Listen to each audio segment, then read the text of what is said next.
Welcome to Scottsdale Stadium, day 2 of the Pac-12 baseball tournament. The Pac-12 champs make their tournament debut tonight as the top seed Stanford Cardinal take on the 9 seed California Golden Bears. The Bay Area rivalry here in the desert. Game 1 earlier today.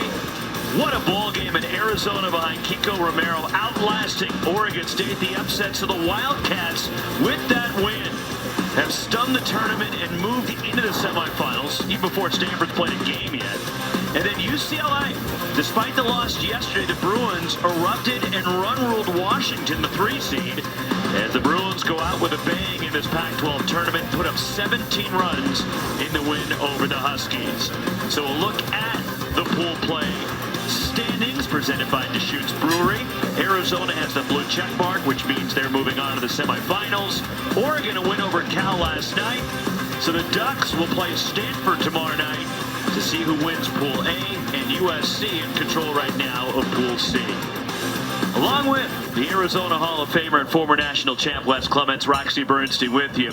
And we get to see the Stanford Cardinal finally in the Pac-12 tournament. Well, we do, and if you haven't seen them, just buckle up. They are a sensational club up and down this lineup. You could argue they could have 7 or 8 All-Americans this year. A tremendous coaching staff led by David Esker, the coach of the year for the Pac-12. You look at the honors this club has had. Alberto Rios, somebody that David Esker would be the first to tell you, didn't know what to expect from him. The last thing he expected to be the player of the year. He's been sensational. Quinn Matthews, of course, pitcher of the year. But Alberto, Roxy, has been unbelievable. His numbers, there's overall numbers on the year. But Rios in league play, hitting .434, 12 of his 16 home runs came in conference action. It's just amazing. We saw him a couple weekends ago up at Klein Field, up at Sunken Diamond, and he, with 2 strikes, Roxy, 2 strikes on him, the Cardinal down 2 runs, 2 outs, he hits a 2-run home run to tie it up at, what, 20? And then the Cats, Arizona Cats, fortunate for them, were able to come back and win that game 21-20. But this club here is special when I'm talking about the Cardinal.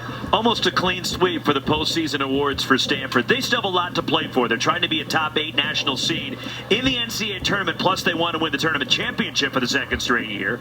Cal, look, their hopes of going to the postseason ended with a tough, heartbreaking loss last night to the 6 seed Oregon.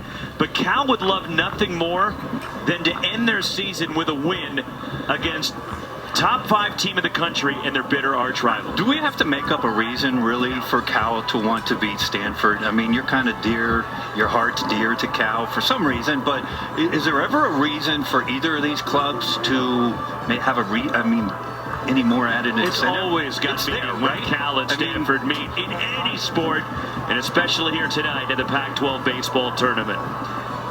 Lineups and first pitch coming up next. Stanford and Cal at the Pac-12 tournament.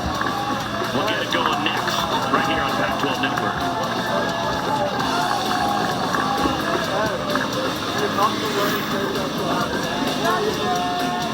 Scottsdale, night 2 of the Pac-12 baseball tournament. And sitting on the grassy berm out there in the outfield. Temperature right around 90 degrees at first pitch. And the starting lineup for the Cardinal, the batting order presented by Graduate Hotels. And the Stanford Cardinal have hit more home runs than anyone in the Pac-12. And there is not an easy out anywhere you look in the Stanford lineup. 2 guys hitting .400 or better, including the Conference Player of the Year, Alberto Rios, and the Freshman of the Year, Malcolm Moore, finishing the year strong. Well, this lineup I talked about in the open, right? You could argue 7 All-Americans if everything went right. You focus a little bit on Malcolm Moore. This kid has been sensational. He's caught the majority of the games for Stanford, but I don't think they thought he was going to hit like he has hit. As we take a look at Chris Stamos on the mound, 19 games, just his 4th start this year. You take a look at his numbers, one thing to keep an eye on is his walks, right? You got 19 2/3, his walks is 9, so that's something to keep an eye on. With 30 strikeouts for Stamos, who only goes from the stretch, and he powers strike 1 in there. And Stamos also has a save with that 3-3 record. The 6'4" left-hander, Stamos, the senior from Pasadena. Eddie Park leads it off for the Cardinal. And he grounds it this pitch to second base. Scooped up, Jack Johnston at second base. Slings it on to Peyton Scholes at first. And that's how the ball game begins. So these two teams have met 5 times this year. Stanford winning 4, but Stanford had to rally in the 9th inning twice to beat Cal, including Stanford was down to their last strike when Cole Hinkleman hit a home run that lifted Stanford to a win at Stu Gordon Stadium, Evans Diamond in Berkeley. But you also saw that one number, right? Stanford leaves the yard more than anybody in the pack, right? But this year, not more than Cal when they had played them. Cal has more home runs, 12-10. Junior third baseman Tommy Troy waves at that one as Tommy Troy red hot to end the year. Won the regular season batting title, hitting .404. All Pac-12 performer. Finished strong on that last Saturday to win the title. Went 4 for 4 against Washington State and Pullman. It went a mile, right? And then, what was it, the 8th inning, 7th inning? Down low, 2-1. You talked to us. That was Thursday night. Thursday hit 2 home runs at Bailey Brayton Field. But Tommy Troy in that Washington State series went 9 for 11. Homered twice. He scored 8 runs in the 3 games. And he's hit safely in 13 of the last 14 and multi-hits for Troy in each of the last 6 games. Well, you talk to Major League scouts about the Pac-12 and who's going to be the highest draft pick position player. They all point to Tommy Troy. Fooled there by Stamos, it's 2-2.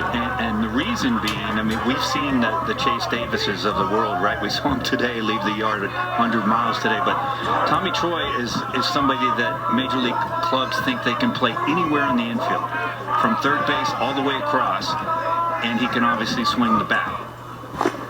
Swing and a tip at home plate. No, he didn't get a piece of it. He's out on the strikeout.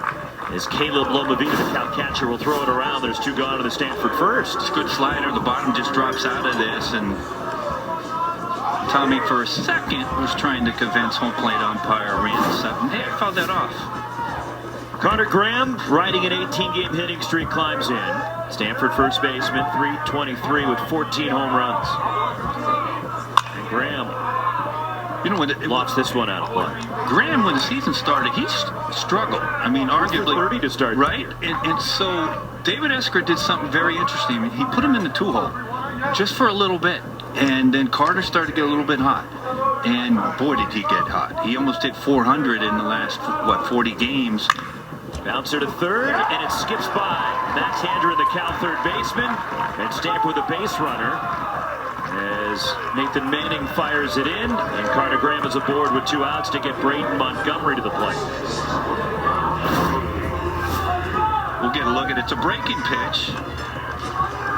And quite frankly, Max Handra would tell you, I'd want to feel that a little bit different. I mean, the minute he starts to back up on that ball, he's done. And we talked about this in last night's broadcast. Now, the infield looks very beautiful right now. It's dark, so you know they just watered it, which will soften it up a little bit. But the worst thing you can do playing infield in Arizona is back up on a ball. The best thing you can do is go get that hop, that last hop, so it doesn't happen. Braden Montgomery, switch hitter, batting from the right against the lefty Stamos. Graham reaching on the air as Montgomery fouls it back. And Cal's defense, unfortunately, has been an ongoing issue for them, and it reared its ugly head for Cal in a crucial spot in the game last night when Cal had a lead late. 2-1 lead. Oregon found a way to win the game. They did, too. 0-2 to Montgomery.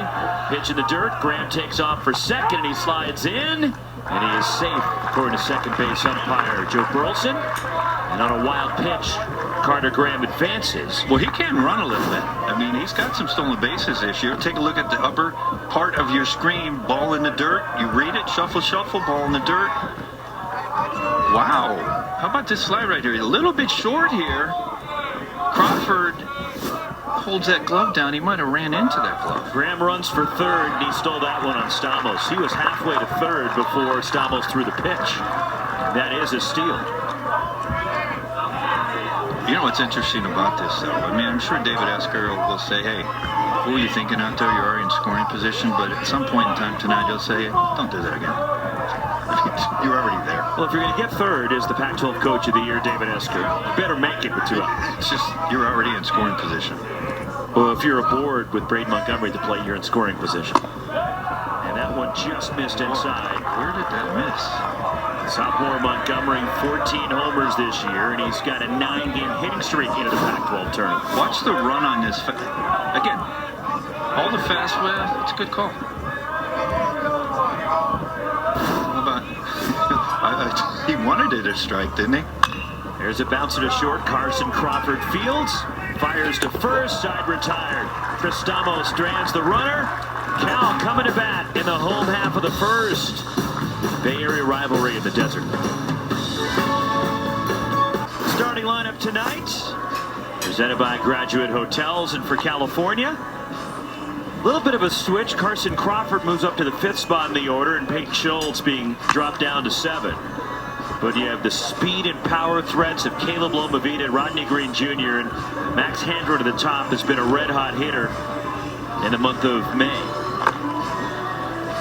Well, we talked about this Cal offense last year. It's not an offense that puts a lot of hits together consecutively. As you take a look at Matt Scott now, who is Matt Scott, you might ask? Well, he was the number 2 guy for Stanford the entire year, I would say up until late March, when he started to struggle just a little bit. And you see where his struggles have been in the walks department. And when the year started, all he did is just fired up strike after strike after strike, but he struggled with his command.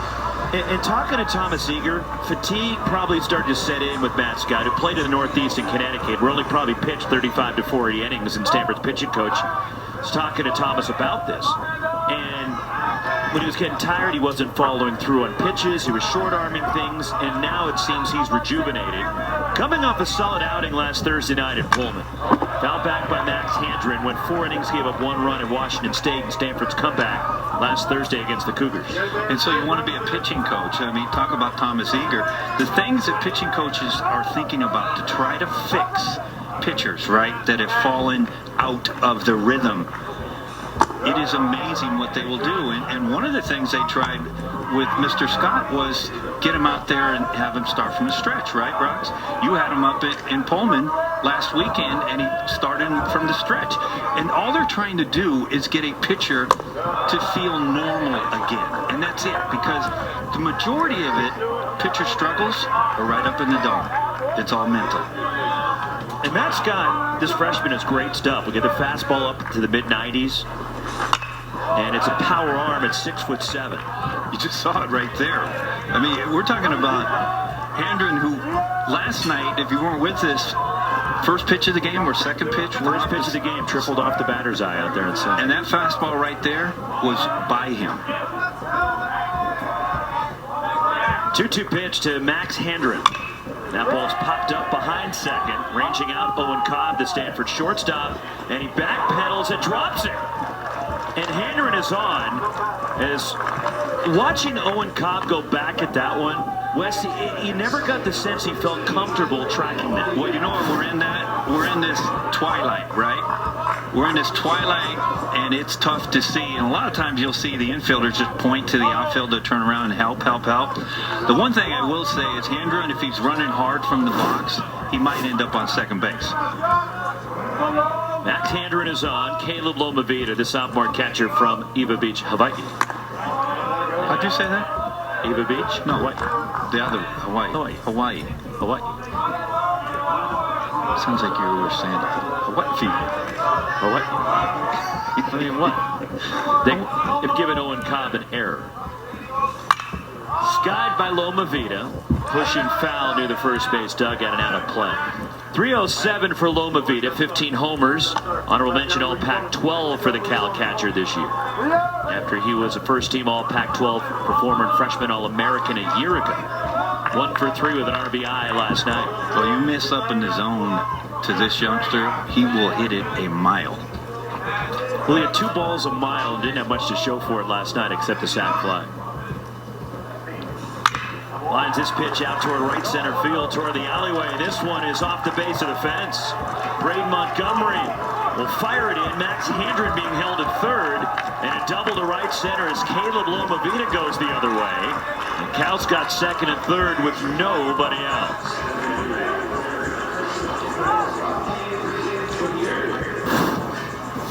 We'll get a look at it. It's a breaking pitch from Scott, and it's up. And Loma Vida does what he does when somebody throws one in the wrong spot. And just like that, take a look at the base runner, Hendren. 12th double in the season for Caleb Loma Vida. Here's Rodney Green Jr. The overshift on for Stanford defensively as a fastball blown by Green. 291, 14 homers for Rodney Green. As Green, all Pac-12 performer this year, doubled last night against Oregon, was 1 for 3 in the game. 8th in the conference in homers and 2nd in steals. Changeup fooled him there. 0-2, and Rodney Green this year against Stanford going 5 for 23 with a couple of RBIs and a home run. Had a great Pac-12 tournament last year. Rodney Green went 7 for 13 here in Scottsdale with a home run. In the inaugural event, he takes that one in the dirt. Good job by Malcolm Moore. And that was as a freshman. Mike New, head coach, 6th season at Cal. Former big leaguer, pitched with the A's and the Marlins. Won a national championship with the University of Miami.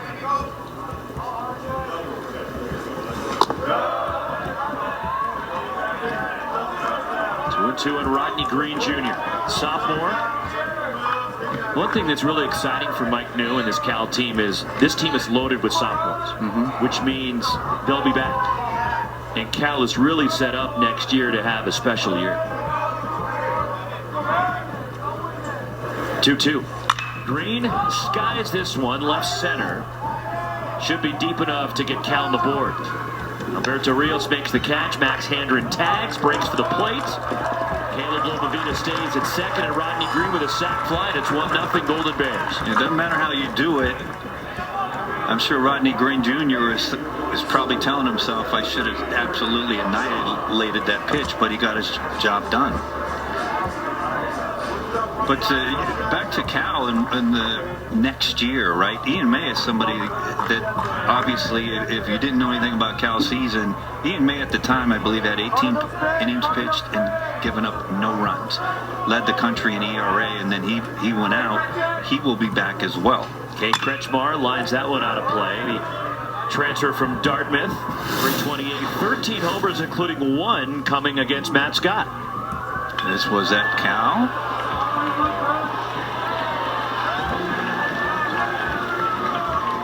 So the homer there for Kretschmar, who last year, playing at Dartmouth, was the Ivy League Player of the Year. Grad transfer. 1 strike pitch to Kretschmar. That's at the knees. It's 0-2. And he does have the option, Kretschmar.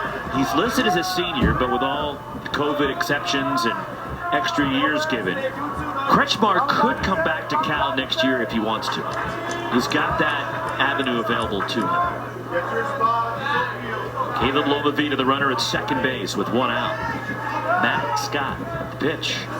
And that one tied him up. Wow. And he got a piece of it. Well, if he didn't swing it, it might have hit him in the knee. Oh, it's a dead ball because it hit him. It did hit him. Well, yeah, but he swung at it. Yeah, so he's out. He's out. But this ball did hit him. Yeah. I mean, and so he can't go down to first, even though it's unoccupied, because it hit him.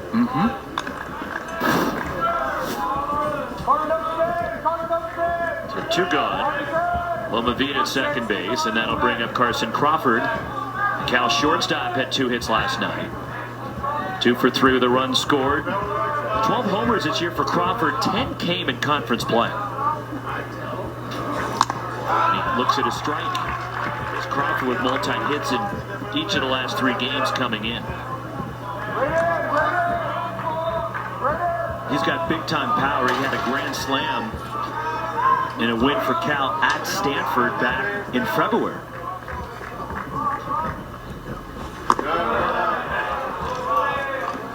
One ball, 1 strike to count on sophomore Carson Crawford. In fact, he's got 3 hits against Stanford this year. All 3 have left the yard. really? Yeah. 3 for 17 with 3 home runs. Caleb Lomavita out there at second base, and the 1-1. Crawford goes the other way, and he skips past Carter Graham into right. Lomavita around third, he will score, and it's 2-0 California as Graham lunging for it, couldn't come up with it, and it skipped past the Stanford first baseman. Well, the one thing about playing first base is that that's the only position on the diamond that you know if you knock the ball down, you still will get an out. And that's a ball that, quite frankly, if you ask Carter Graham, hey, if you move your feet, could you have gotten in front of that and knocked it down? The answer is probably yes. But again, this stuff happens. It's baseball, right? You got to learn. 2-0 Cal as Lomavita comes in. Nathan Manning, the senior, hitting .337 on appeal. No swing at third, says Kellen Levy. And of course, the only reason I know about that position is because my glove didn't work very good, but my body did, so I had to knock it down. So I just blocked everything with my chest. On the ground at second base, Drew Bowser slings it on to Graham for the outside, retired. But Cal scores 2 in the bottom of the first. 2-0 Cal, but the Pac-12 Player of the Year, Alberto Rios, will lead off the second for the Cardinal.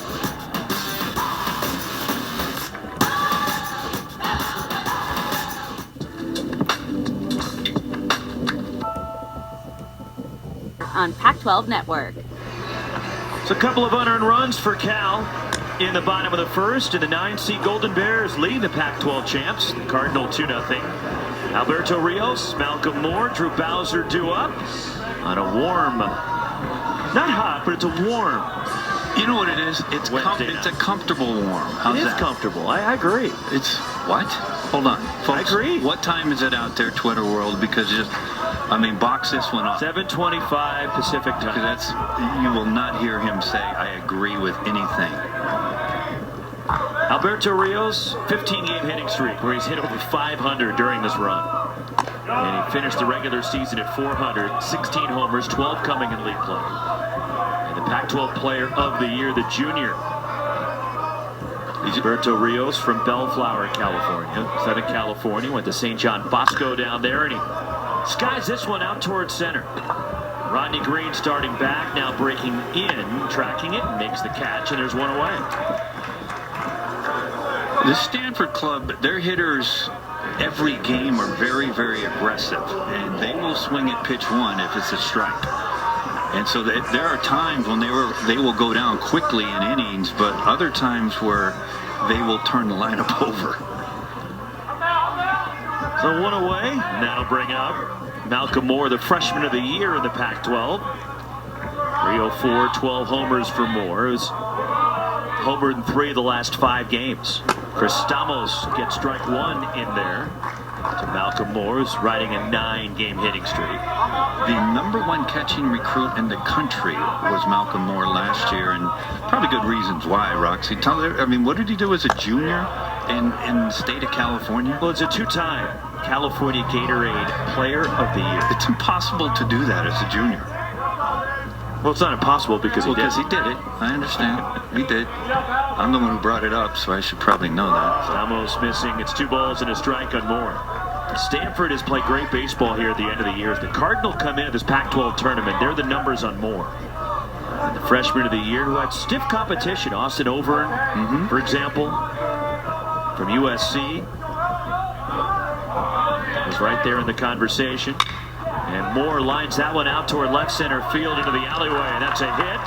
Moore digging around first. He'll hustle into second. And a 1-out double for the Pac-12 freshman of the year.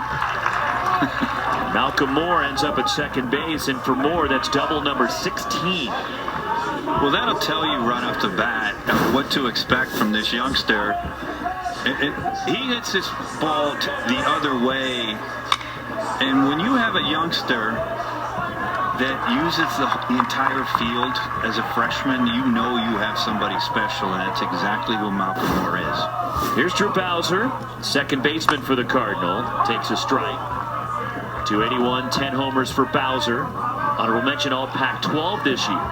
You could argue not the year the Cardinal probably thought he was going to have. Still solid. Fouls it back, and he was off to a slow start. And really has come on here toward the end of the year. Had a 12-game hitting streak snapped by Washington State last Thursday. But Bowser took the average from 248. It's now up over 280. Moore at second base. And that one skips through the catcher, Caleb Lomavita. And over to third goes Malcolm Moore. And I wonder if that one crossed up Lomavita because he wasn't even close to stopping it. Well, we'll get a look at this. Let's see. It's a spike pitch, obviously.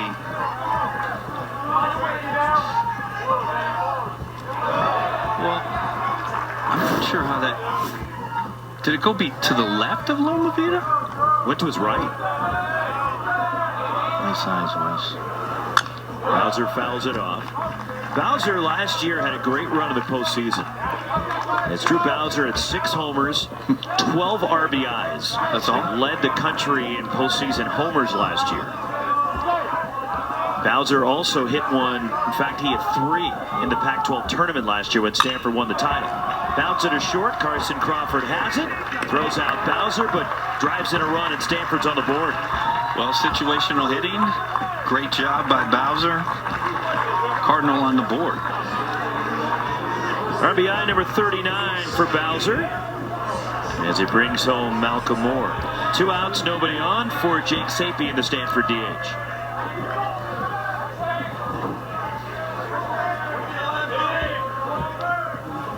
Swings to the first pitch, and this one is lofted out of play. Well, you talked about how hot the Cardinal have been recently, but this is kind of their MO, right? Because last year, the Cardinal hit 71 home runs in the last 27 games. Who does that? And they had 23 in the NCAA tournament, the most in the field. Fouled off again by Jake Sapien, the DH. As Sapien, sophomore from Atwater, California. Speaking of home runs, did you happen to see how far Kiko Romero hit that ball today? Has it landed? Jeez. 1-2 on Sapien.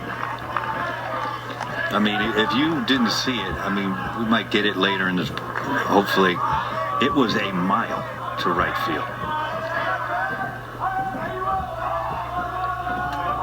1-2 on Sapien. Stamos.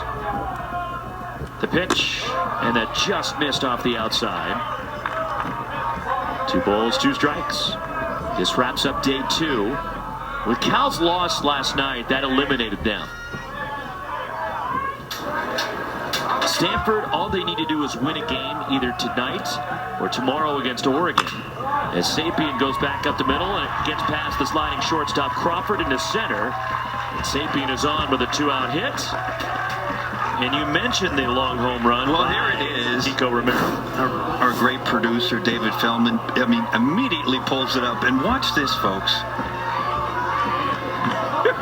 Jeez. It landed on the top of the Charles Lodge out there. What did Darren Sutton call that place? The Brady Bunch Center? Yes, something like that. But I mean, Darren's call was tremendous, right? Wow. Owen Cobb back in the lineup for Stanford. As he missed the last 2 games of the regular season. He collided and had a collision around the bag at second base and injured his left hand against Washington State last Thursday night. And received a couple of stitches at the base of that left hand. And so Timo Becerra played shortstop the final 2 games up in Pullman. As Cobb was available, but David Esker didn't want to push it, figured give him some extra time to get healthy and feeling better, and he's ready to go here at the Pac-12 tournament. 3:30 for Cobb, the senior from Seattle, and he lines this pitch over second into right center. Jake Sapien hustling over to third as Owen Cobb with a little flare into the outfield, and Stanford back in business. Runners at the corners, 2 outs to the top of the order, and Eddie Park. Well, as you mentioned, Rox, he doesn't hit it too hard. Hits it right off the end of the bat. That said, that's all this Cardinal team does, is they continue to pass off the baton to the next hitter. It's just passing it off and passing it off. And Eddie Park, I think, is the unsung hero, right, on this club for me. He's one of my favorite players in the Pac-12. All he does is do what a leadoff hitter, the prototypical leadoff hitter, right? Out to center on a line, hit right at Rodney Green Jr., makes the catch. Stanford strains 2, but they get a run. We're heading to the home half of the second. 2-1, Cal.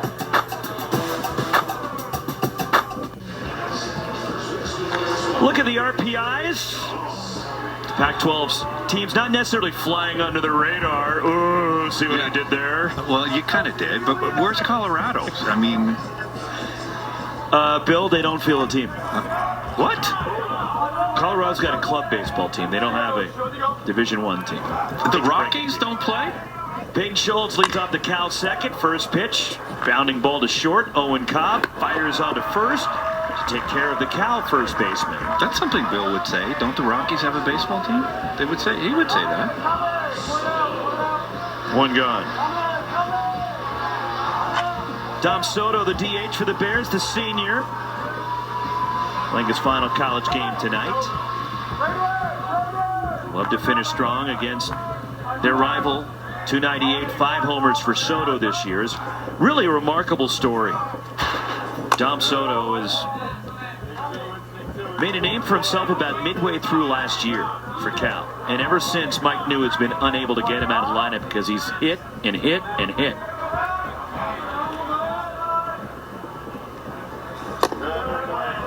2-0 the count on Soto.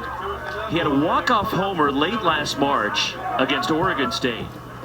And he crushed it against the Beavers after Cal blew a 7-0 lead. And Oregon State tied it at 7. And then at the bottom of the ninth, the half-swing foul. Soto launched one. If you've ever been to Stu Gordon Stadium, Evans Diamond at Cal, you know that recreation sports facility out and left? I've been there, but... And he hit it up on the roof with the RSF. Okay. The only thing I remember is the fans right behind our dugout. That's all I can tell you. And I'll leave it right there. 2-1 pitch to Soto. And he fouls this one away as Dom Soto, the senior from Rockland up near Sacramento. And Soto, his first 3.5 years in the program, really, was a backup catcher, just was a guy on the roster, didn't get really a chance to play. He had 9 career at-bats prior to that home run. And he's late on the fastball, and Matt Scott blows him away for his second strikeout. And there's 2 gone. It really is a great story. And Soto fought his way into the lineup, and ever since he's been in there for Mike New. You know, it's a fastball, and this is the Matty Scott fastball we saw early in the year, up in the zone, located very well. But baseball just keeps giving, doesn't it, Roxy? You see stories like this all over the place. I mean, we just talked about Alberto Rios, right? Yes, he was going to be a starter this year, but David Esker, the last thing he thought is he was going to get is the player of the year. Jack Johnston, Cal second baseman, has got 5 homers this year, hitting only $120. The sophomore from Del Mar, sacrificed last night. If you haven't been there, Del Mar's really, really beautiful. Special play. Held back by Johnston. It's 1-1. And one of the homers this year, one of his 5, Jack Johnston hit it against Matt Scott. That's just a line drive. Bye-bye. And there's that RSF we were talking about where Soto hit it on top. What does RSF mean? Recreation Sports Facility. Well, I mean, did you expect me to know that? It's not, you look at me like you thought you've I been there should. before. Well, like I said, I played first, and all I can remember is your Cal Bear fans behind our dugout. Not very nice. Johnston, who has 12 hits this season, 5 have been home runs. That's kind of good. 2-2 on the Cal second baseman. Matt Scott, the pitch. And a full count now is Matt Scott, 6'7", 230-pound freshman from Reading, Connecticut. It's a really good block by Malcolm Moore right there. And again, that's something that Malcolm has struggled a little bit at times, is behind the dish defensively. And it just missed. Matt Scott thought he had the corner, didn't get the call. And a 2-out walk will bring Max Handren to the plate for Cal. Well, it's a fastball, probably a couple balls outside, and Malcolm just tries to yank it back in. Home plate umpire Randy Sutton said, nope, not tonight. Matt Scott said, why not? But Handren reached on an error and scored in the first.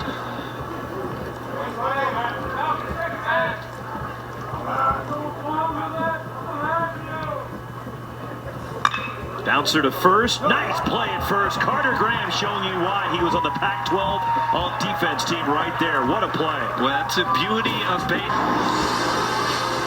2-1 Cal as we go to the third. The Pac-12 champion Stanford Cardinal trailing the 9 seed Cal.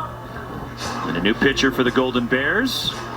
Well, he can't figure out if he wants to root for tonight, so we'll pick one of the major league teams in the Bay Area. Pick the A's. I mean, how much longer are the A's going to be there, though? Stop it. You take a look at Avazian's numbers. The 17th appearance for him this year. Opponent's batting average is what will elevate your ERA, and you see opponents hitting .320 against them. 2 innings from Chris Stamos tonight, and he gives up 1 run. Well, more A's fans are here. See, they do exist. They are very loyal, I can tell you that. A solid outing from Chris Stamos. I know he gave up the run, but left-hander now turns it over to Avazian. As Avazian, freshman from Pleasant Hill, over the East Bay.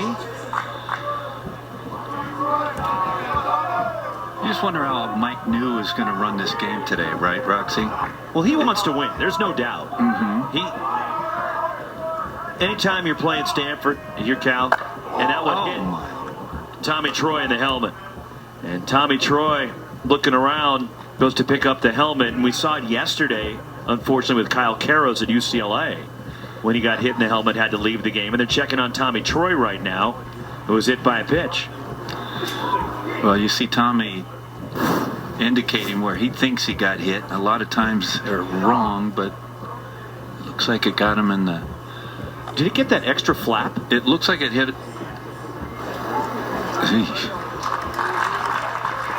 okay, and he's going down to first. The trainer was pleased with the answers he got from Tommy.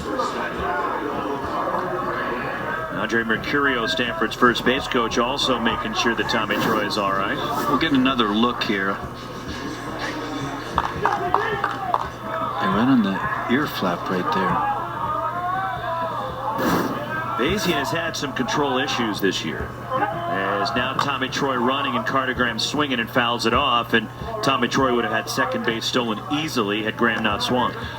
I will say this, that's just great baseball by David Esker, and he's an astute baseball man, but a lot of times when things like happen, you know, we just saw Tommy Troy get hit in the dome right there, and a lot of times you say, well, he's not going to go anywhere, right? Because everybody kind of relaxes a little bit. Well, that's when you do run. It's no first by Avazian. It's no different than a base stealer who fouls a ball off his leg, right? But he ends up on first base. You say, oh, he's not going anywhere. That's when they do go. Tommy Troy leading the Pac-12 in hitting. Third in slugging. And aboard again, his on base percentage will go up after getting it the hard way. And now Carter Graham in there. Carter Graham, again, after starting the year 2 for 30, maybe pressing after he led the Pac-12 with 22 homers a year ago. And since that 2 for 30 start, Graham is hitting .363. Tommy Troy arguably is, with Austin Overton, wouldn't you consider him the top 2 base runners? I mean, 2 of the best. How about Travis Pizzana? Well, you could go to Nick McClary, and you could go to Rodney Green Jr. Yeah, you could go across. I mean, I don't want to limit it. Let me put it this way: there's a lot of great base runners in the Pac-12, but Tommy Troy, Jonah Edvinkill at Washington State. You want me to repeat that? That's all you. The reason why you said that name. I'm just not gonna. I'm not gonna. Nope, you're not gonna bake me in. His brother Jaden's actually gonna go to Cal next year and play. Okay. This situation right here is advantage Tommy Troy, because if it's a breaking pitch in the dirt, you can bet he will be taken off. You got an 0-2 count to Carter Graham, and would you pitch out if you're Cal here, guessing that Troy might run? Well, absolutely you can, and quite frankly, you could do it twice. But it's obvious that Mike New's staff thinks that Tommy Troy's going to take off here sooner or later. And Tommy Troy, 6th in the Pac-12 with 16 steals this year. He's only been thrown out once, extending that lead. The breaking ball's pulled sharply past third. But this is the beauty of what base stealers do. right, to you as a head coach and Mike New, right? You have somebody in Carter Graham that could put 2 runs on a board in one swing, right? But just because of Tommy Troy being at first, now your attention is now not where it should be, because you have to worry about Tommy Troy. And now it affects which pitch you're going to call. So if you call a breaking pitch, pretty good chance Tommy Troy is going to end up at second. So now it's advantage Carter Graham when Tommy Troy is on base in front of him. It's the beauty of this. It's the best. Have I ever said that before? You've never said that before. The best I'm game in the shocked. world? You waited all this time to say it. It's the best game in the world.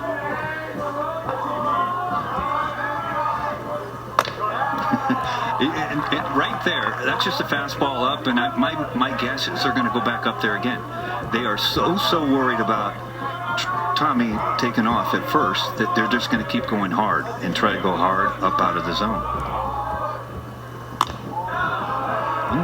Just missed off the outside, bit high, 2-2 on. Carter Graham reached on an error in the first inning. And he's taking off on this pitch. If he's going in this at bat, it's right now.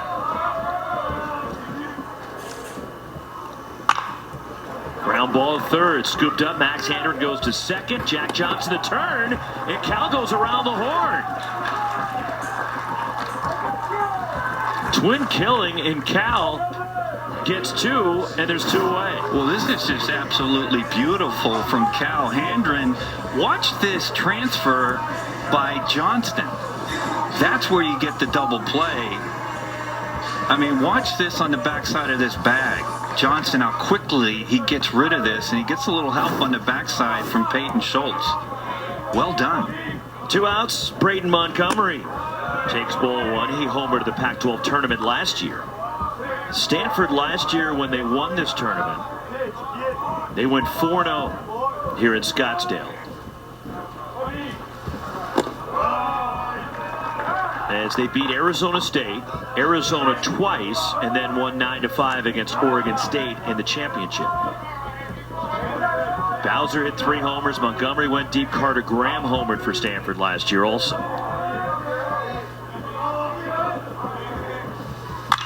Montgomery deep, but that one pushes out of play. Ryan Bruno, their hard-throwing lefty out of the bullpen, won 2 games in the tournament last year, including the championship game. And the Pac-12 pitcher of the year, who worked out of the bullpen last year for Stanford, Quinn Matthews, had 2 saves at the Pac-12 tournament last year. 2-1 to Montgomery. Ground ball, second base, flagged down by Jack Johnston. And he throws out Montgomery, and the Cardinal are gone in the third. 2, 3, 4 coming up for the Bears in the home third. Well, look at the Stanford skipper from his playing days on the farm, part of a national championship team in 1987. Coached at both of these schools, 18 years at Cal, National Coach of the Year. And this year was selected Pac-12 Coach of the Year for the 2nd consecutive year, guiding the Stanford team to a conference championship. Our Zayo connection with David Esker. And Esky, appreciate the time. Boy, you're so locked in this time of the year. It's amazing that you could leave the hotel with that briefcase today. Hey, that was a good sign. I was locked in. I was distracted about what we got to do to win tonight. We haven't done any of that yet, obviously. No, the Bears are ready to play, and we know that. They play us well all the time. Esky, what is it like for you? You've been on the other side. Yeah. And so, do you separate, or do you still have emotions on the other side? I've had 18 years at Cal, and I still got a lot of baseball family at Cal, and I saw some of my former players. Brandon Morrow came by to say hello today, and it was great to see him. And so, hey, I feel like it's a blessing to have been at both schools, and blessed to be back at my alma mater. But I had a lot of great memories during my 18 years at Cal. There's a picture of Brandon Morrow sitting right above the Cal dugout. So that's where his allegiance, Esky. Just you can give him a little grief later. He told me on the other side. Oh, he told me I'm going to go sit on the other side, but I wanted to come say hi to you. I don't blame him. Hey, what's your approach this week? You've locked up the championship. You're playing great coming in here. Had a great weekend in Pullman last weekend. What's the approach for your team as we see Caleb Lomavita pick up a hit for Cal? Well, hey, we gotta keep establishing that we walk on the baseball field. We play how we play, right? We're not backing off at all, and we've got to establish ourselves that the way we play is the same way, no matter who the opponent is, no matter where we're at, and we don't want to lose any of that momentum. I've seen that happen before. I always tell our players it's like that player that's on a hot streak and he feels like he's going to get big on a swing and pops up or flies out and says, well, let me go back to the swing I was getting on my hits with, and it ain't there anymore, right? And that's how delicate momentum is with baseball. Well, let me ask you a question, Eski. Honest question. What did you expect out of Alberto Rios this year? Well, hey, hard to know, right? He was going to get first crack for sure at the DH spot because he earned that. But you just never know how it works. I've seen guys get their first crack at playing, go through ups and downs, and you really didn't know. I did not expect him to be the player of the year. Thank you. I've said that 100 times. Thank you for confirming that. Well, and thank God he was, because during some tough times he was the one. He was the one stable part of our offense, and he's been just fantastic and clutch, and he's such a great team guy. I think all 35 of our team is in the batter's box every time he steps in there because of what he has done to support them throughout the last couple of years. Not only do you have the player of the year with Rios, but the pitcher of the year as well, as a lot of hard work coming to the farm. But David, for Quinn Matthews, what has he meant to this team this season after such a valuable role last year, but now has been your #1 starter all year? Well, a year ago he turned our season around, right? He had 9 wins and 9 saves. Any game that mattered, he was pitching. And so he was by far how we used him last year saved our year. We were 1-5 in conference. I think he had a start versus Arizona and Oregon the first 2 weeks, and we just had to make a decision that he had to be there. We were not handing the ball to anybody stronger at the end of the game, so he had to be that guy. So he was covering us on Friday, Saturday, and whatever innings he had left, that was Sunday. And so he really was the most valuable pitcher and maybe player on our team because of what he did for us. He had 9 wins, 9 saves. It wasn't even all league, but he made it a goal of his. He was going to change that. He's the pitcher of the year, so I'm happy for him. Well, let's stick with pitching. Your youngster on the mound now, Matt Scott, was sensational early in the year. Has lost it recently. He's a little bit better now, but how important is this youngster to your success in the postseason? Well, he is, and we need to get another guy hot. We just do, because you could go deep, and there's no guarantee you're going to win the first 2 games and have the luxury of playing in the winner's bracket. So we got to get another guy hot. We did that last year. Last year, Brant Panther got hot for us, and Dowd was pitching well right there at the end, Joey Dixon. So we had an extra guy that we could use, and that, in the Super Regional, I think we got maybe 1 inning of starting pitching in the last 2 games, and we just pieced it together with relievers and was able to win. So that's important. And Matt Scott, getting him out here and getting him he was pretty good last time out, and he's been better and better. But you're right, maybe just a little bit of a freshman wall, but hopefully we can get him out here and he can stay a little sharp. Heading into that last weekend, Tommy Troy, it was funny watching you run the game on Saturday against Washington State. Kate Kretschmar, a chopper to short, Owen Cobb on a short hop. Nice play behind the mound for the out. There's one guy, and it seemed at times you were going to pull him out. Did he have to convince you, Tommy Troy, to let him stay in the game because he had a chance at the batting title? Well, he didn't convince me. My assistant coach let me know that last at-bat may mean something, and hey, I wanted him to go for it. He deserved a chance at it, but yeah, I was about ready to sit him down and let him end the season, regular season at over 400. But I guess it meant a little bit more, and God, what a clutch hit he got to do it. So he did it on his own. And it won the batting title. It's so much hardware and still a lot to play for, David. For your ball club, thanks for your time. I appreciate it. Thanks, guys. David Esker, Pac-12 Coach of the Year for the 2nd straight year. And proud dad of an Arizona Wildcat as well. His son Xavier redshirting for Chip Hale, whose Arizona Wildcats are already in the semifinals. And just 1 win by Stanford will get them there because of this format and them being the #1 seed. Yeah, well, the Cats have woken up. D1 Baseball, the Baseball Bible, and the committee. They're with those 2 wins, the Arizona Wildcats, even though they had 12 regular season wins, it's an aggregate now because of the Pac-12 tournament. It moves them up to 14 wins, and let's just don't sugarcoat it, right? If it works for the ACC and the SEC, 14 win teams getting in, why shouldn't it work for the Pac? And the Cats, right now, their RPI, ratings percentage index, is all the way up to 47. 1-2 to Carson Crawford, an RBI single to first. Takes a called strike 3 from Matt Scott. Good slider for the freshman. There's 2 outs. It really was a good slider. And this is what we saw earlier in the year from Matt Scott. And I will say this, Roxy, and not just because that he has been getting outs in situations where he hadn't been doing the last 3 weeks. This is the guy we saw early. It's there, and you can see it. And I'm sure Thomas Eager will tell him in the dark whether he gets out of this inning or he doesn't. Hey, you're getting close. Nathan Manning, a ground out in the first. He lines his pitch into right, and a single for Manning. Caleb Lomavita is in. Here comes Rodney Green Jr. He dives, and he's safe, and a 2-run single by Manning. 4-1, California. It's just speed outrunning the baseball, and I'm speaking of Rodney Green Jr. scoring from second base on his base hit. Why am I saying that? Because Braden Montgomery has a rocket, and you want to see what a rocket looks like? This is a beautiful throw. And you see Malcolm Moore setting up, and out of the left of your screen, you're going to see some wheels get past that tag, but that's just flat out legs outrunning a baseball. Strike one to Peyton Schultz, who grounded out in the second, and here's that close play at the plate.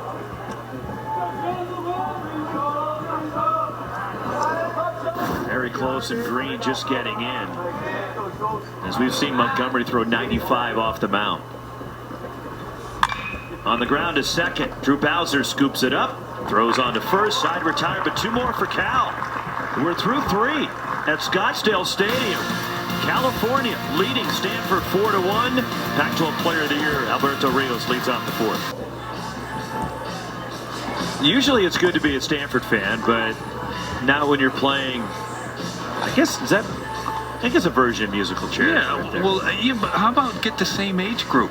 The mullet got him. No. Oh, come on. Don't cry. No. Don't act like Wes. Don't act like Wes. Hold on a second. There's nothing wrong with tears, okay?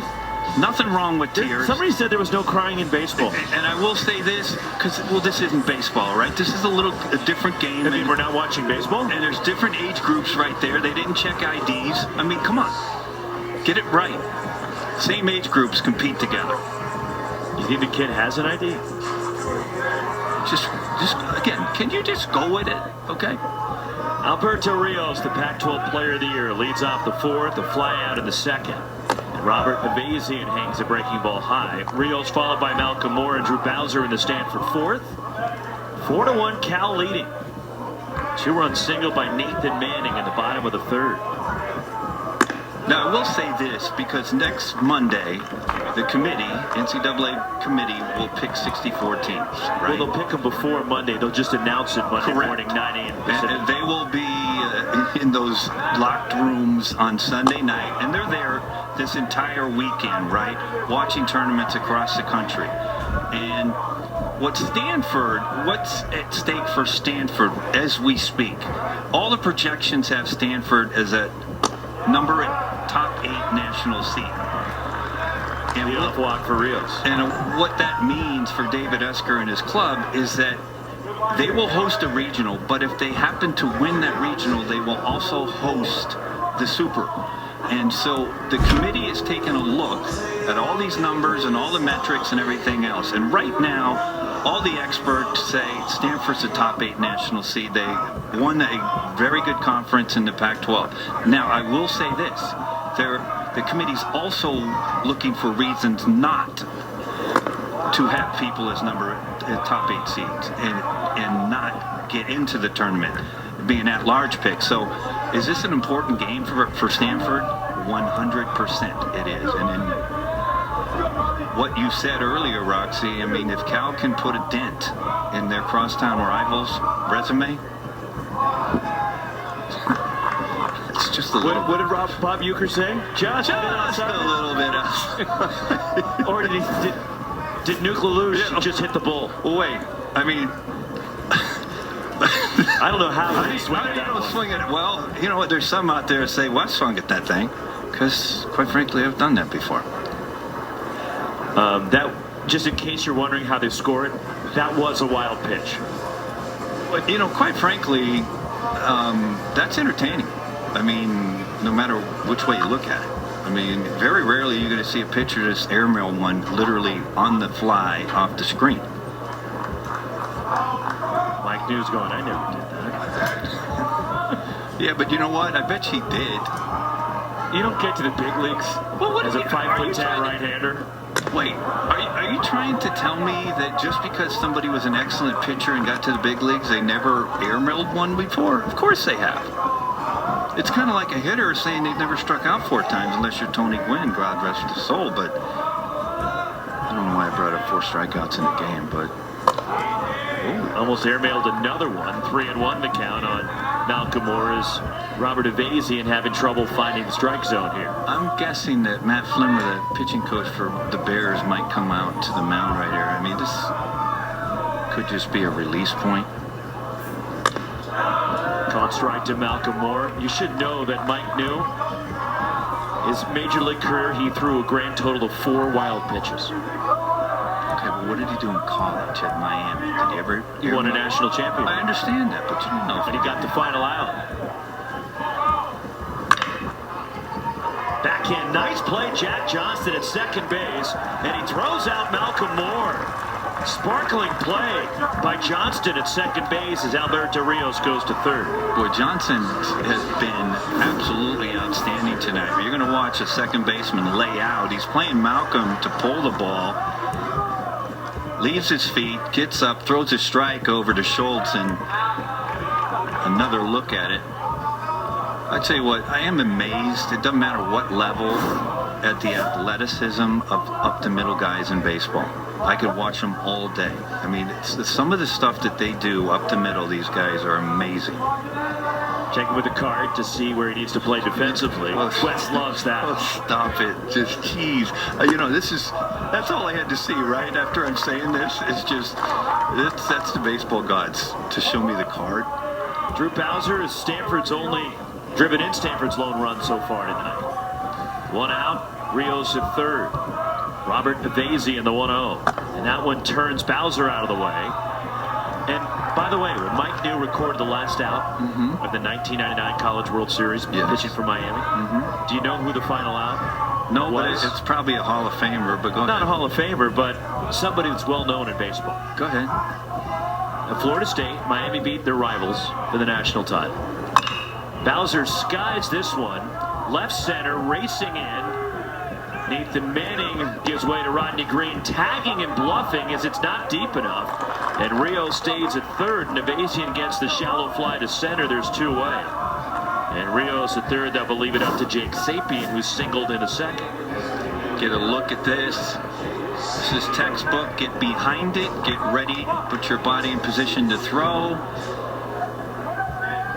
And that right there is Steve Rodriguez, third base coach for the Cardinals, saying you're not going anywhere. So the final out that Mike New got from Miami, the batter for Florida State was Kevin Cash. Oh, the Tampa Bay manager. Yeah. Cash played at Florida State, huh? He did.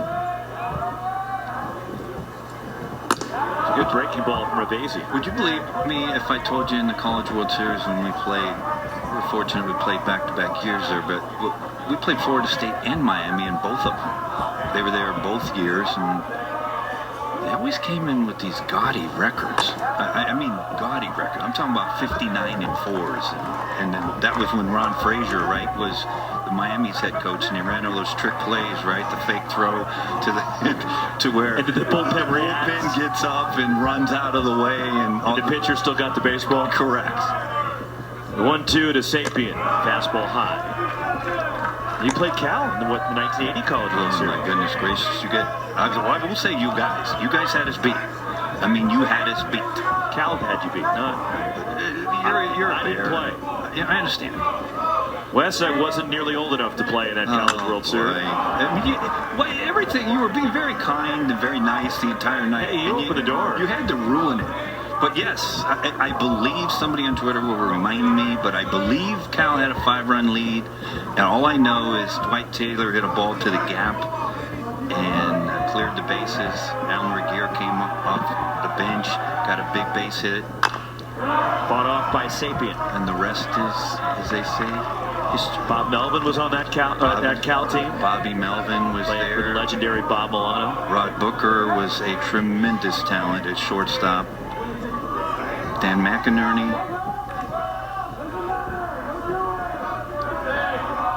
2-2. Rios the runner at third. And Sapien pulls it sharply in a 2-out hit through the left side. Trotting home is Rios for 2 California. Jake Sapien with 2 hits tonight. Well, that's a big 2-out hit from Sapien. I mean, Evasian came within 1 out of getting out a runner at third and no outs, and Sapien comes through in the 8-hole. Gets that run on the board. RBI number 14 for the DH. Who took over as the DH late in the year. And he's at first for Owen Cobb, who singled. First time up, and a strike call to the Stanford shortstop. Back in the lineup tonight for Eske, the Cardinal. He's done a tremendous job, Owen Cobb. And again, this is somebody, again, it probably falls in the Alberto Rios category, right? David Esker didn't know what to expect from Owen Cobb at shortstop. And Owen Cobb may have been third on the list of potential shortstops for Stanford this year. You had Trevor Haskins, who had the big single to win the regional for Stanford last year. He's battled some injuries this year. Haskins missed the first chunk of the season with mono, as Cobb shows bunt, and just never was able to get healthy this year. But Haskins had the walk-off hit for Stanford to advance out of the regionals past Texas State last year. And then also Timo Becerra, who did a nice job filling in the last couple of games at Washington State defensively for Stanford. Had a couple of hits against the Cougars last weekend. And Becerra is a terrific defender. And Owen Cobb, early in the season, swinging the bat well, and he's kept swinging the bat well the entire year. And David Esker gave him an opportunity, and he's run with that opportunity this year. He sure has. Chase that pitch in the dirt. And Caleb Lomavita completes the strikeout. Side retired. 1 run for Stanford. We head to the bottom of the 4th. 4-2 Cal.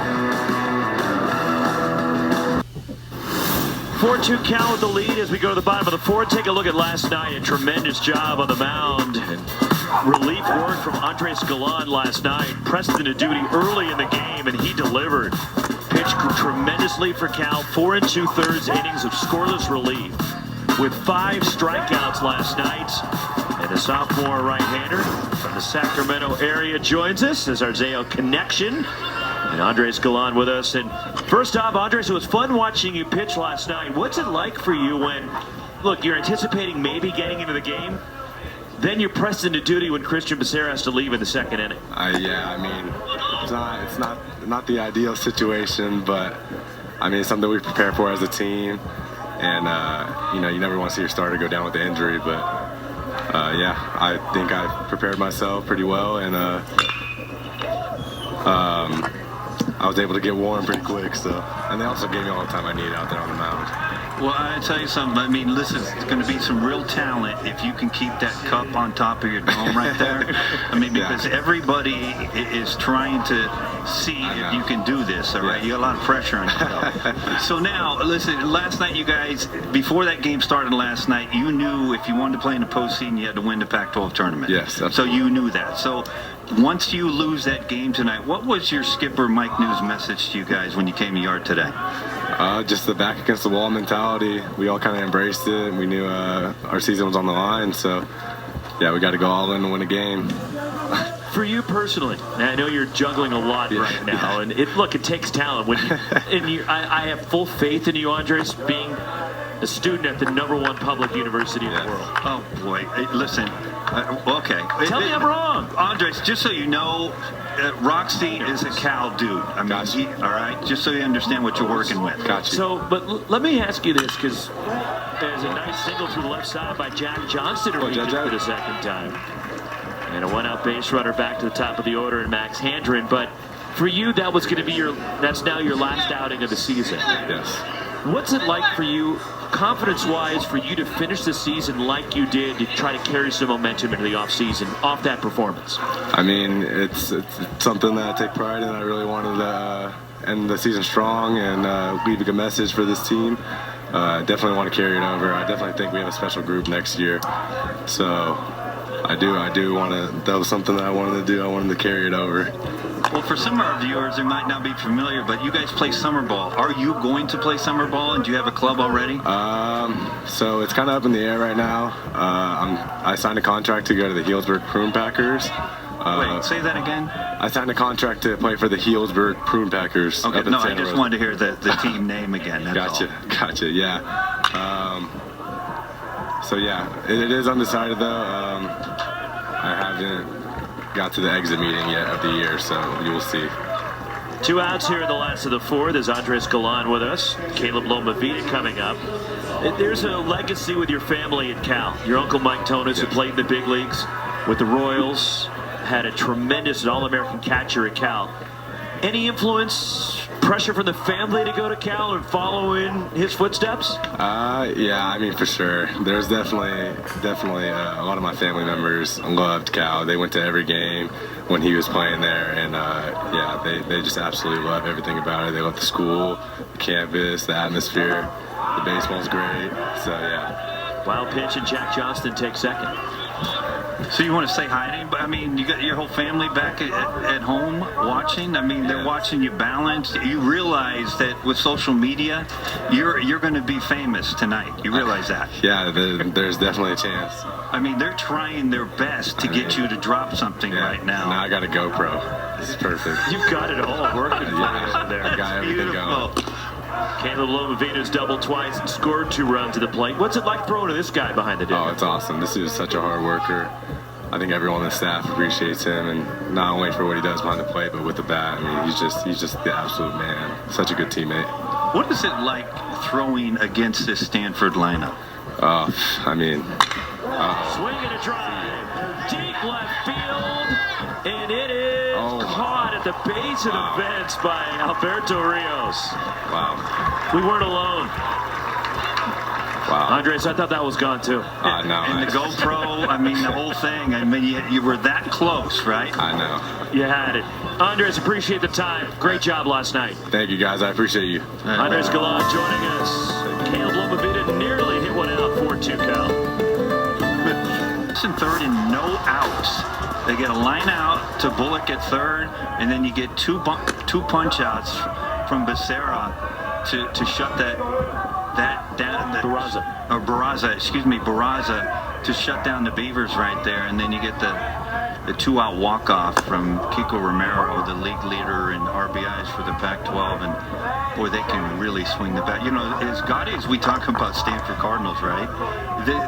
In their offense, Arizona leads in every category offensively in this conference except one, and it's just home runs.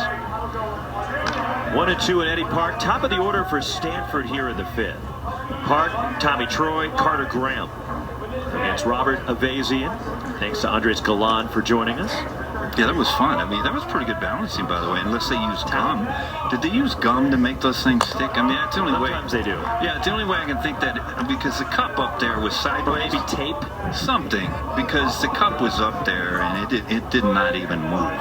There's Christian Becerra right there, who had to leave after an inning last night with some shoulder stiffness, and he's feeling okay, checked out fine as Eddie Park turns on it, hooks it, fouled on the right field side. And there we go. That little gum again.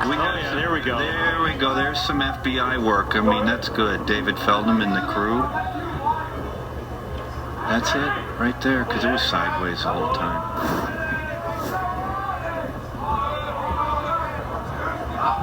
I guarantee he's on social media, though. Already.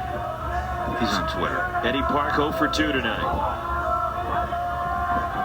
Missed a game on last Friday night as a comebacker speared by Robert Avazian. And they out 1 down. And in fact, last Thursday night, Park left the game in Pullman. He wasn't feeling well. Had some stomach issues and a stomach bug that was taking a toll on him. And he thought he could play through it, and he just didn't have the strength to powered through last Thursday night. It got the better of him, unfortunately. Went back to the hotel in the middle of the game. Tried to talk his way into the lineup on Friday. And David Esker said, hey, let's give you a day. Was back in there for the regular season finale. There's a lot of guys in this Cardinal lineup that you would say, hey, they can't lose this guy. And we're looking at them, right? One in Tommy Troy. But they're up and down the lineup. But the catalyst in my book is Eddie Park. I mean, he's the unsung hero. He leads this charging offense right from the start. He's been super solid, doesn't strike out, catches everything that's hit out there. Last year, Eddie Park was the Stanford Regional Most Outstanding Player, as Caleb Lomavita has an equipment issue with the glove. Again, we've seen it a few times here with some mitts this weekend. Did you say mitt? Mitt? Glove. Same thing. No, catcher's mitt is not a catcher's glove. It's kind of like when you say chili. Chili is what you eat. No, It's I don't. cold. I don't eat chili. Again, like I said, you've said it's a little chilly in some of the places, but chili is what you eat. You say it's cold. But Eddie Park was the most outstanding player at Stanford Regional last year. He went 14 for 20 during that regional. Pretty good. And 21 hits the entire postseason, tied with Tommy Troy for the most in the postseason last year for anybody in college baseball. 21 hits all told. And Troy had a great run in the postseason as well. Well, that's a great breaking ball from Evasian right there. And, you know, the thing about Evasian, he's kind of been what they would call effectively wild. We've seen him airmail one off the back of the screen. We've seen him throw some up and in. And Well, he hit Tommy Troy in the helmet. Right, First but- batter. But if you think hitters don't see that, they do. And you know, hitting's all about being comfortable in the box, right? And it's a little bit different now. This is a different era. I mean, there was a time when guys would stand in a box and nobody could get comfortable, right? Because you just knew you were going to get... And against Tommy Troy with the breaking ball, 2 gone. But you just knew at some point in time, based on who was out there on the mound, we'll get a look at this curveball right here. Bottom drops out of it. That's a 12-6er right there. But you couldn't get comfortable in the box. And right now, that's exactly Evasian, is kind of throwback pitcher tonight. 2 outs, nobody on. Carter Graham 0 for 2, reached on an error in the first. And he checks his swing at a fastball running in, fouled it off. And there we go again right there. But there were some pitchers, as you know, Roxy, that when they would warm up, they'd intentionally throw balls over the catcher, right, in both boxes. Or bounce it intentionally. Do something, right, because hitters watch. Toughest thing to do in sports, I mean, bar none, is hit a baseball. 1-1 on Carter Graham. It'll tell you, right? You can fail 7 out of 10 times and be one of the best and be in the Hall of Fame. Hard grounder to short, backhanded Carson Crawford. Throws out Carter Graham and Evasian in a 1-2-3 inning. As we head to the bottom of the 5th, heart of the order coming up for Cal.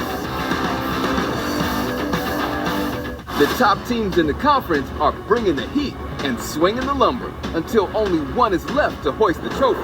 Coverage continues Thursday on Pac-12 Network. See our guy's happy now, Wes. He's got some ice cream. You know what? Like I said, I mean, if I could get down there, I'd say, hey, listen, you were competing against somebody that was older than you. You weren't expected to win. If you missed it, he was in tears because he lost. And this is the beauty of ice cream and children. It'll fix any tear. And then it'll put some people to sleep. Heart of the order for Cal. It's not that late yet. Wake up. Let's go. It's baseball. You have no idea. She could have woke up at 3 in the morning and worked the entire day. And she is a gamer and out at the yard. You don't want to miss a Rodney Green Jr. at bat. No. Called strike to Green, who walked and scored in the 3rd, sac fly in the 1st. Talking to some baseball people, there's a good chance Rodney Green's going to play for Team USA this summer. Well, he is what they call, scouts in MLB would say, a 5-tool player. Slaps that one the other way. It's Matt Scott. Run, throw, hit with power.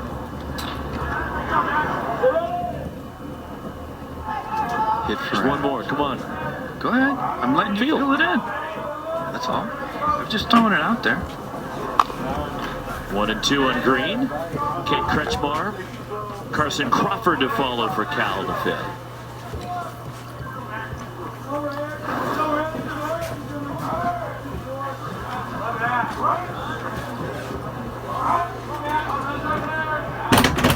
Here comes the 1-2 pitch to Rodney Green Jr. Tops that one foul. And Rodney Green, all Pac-12 performer this year. Came on toward the end of last year. Finished last year, final 18 games of his freshman year, hit .362. Ended up just under 300 overall at 293. And this year, the average hovering above 290. 1-2 to Green. Lifted that one out of play. Local kid, Rodney Green Jr. from just down the road from Cal. From Richmond, went to El Cerrito High School, and Noah Jackson, Cal's hitting coach. And the story's been told a number of times, but it bears repeating of how Cal stumbled across Rodney Green Jr. just down the road. As Rodney was more of a basketball player growing up than a baseball player. Something near and dear to my heart. And he lines that pitch down the right field side, racing over to the corner. Braden Montgomery plays the carom and hustling into second base with a dive and a double for Rodney Green Jr. to start the fifth. And Green turns on that one and double number 11 for the Cal center fielder. Well, I tell you what, we talk about base runners, and watch Rodney Green Jr. here. Watch how quickly he turns left at first, and this is what skill does. It's just a turn. I mean, majority of base runners right there, they're going to round it a little bit deeper, but he's going full speed and has the ability to just turn left on a dime.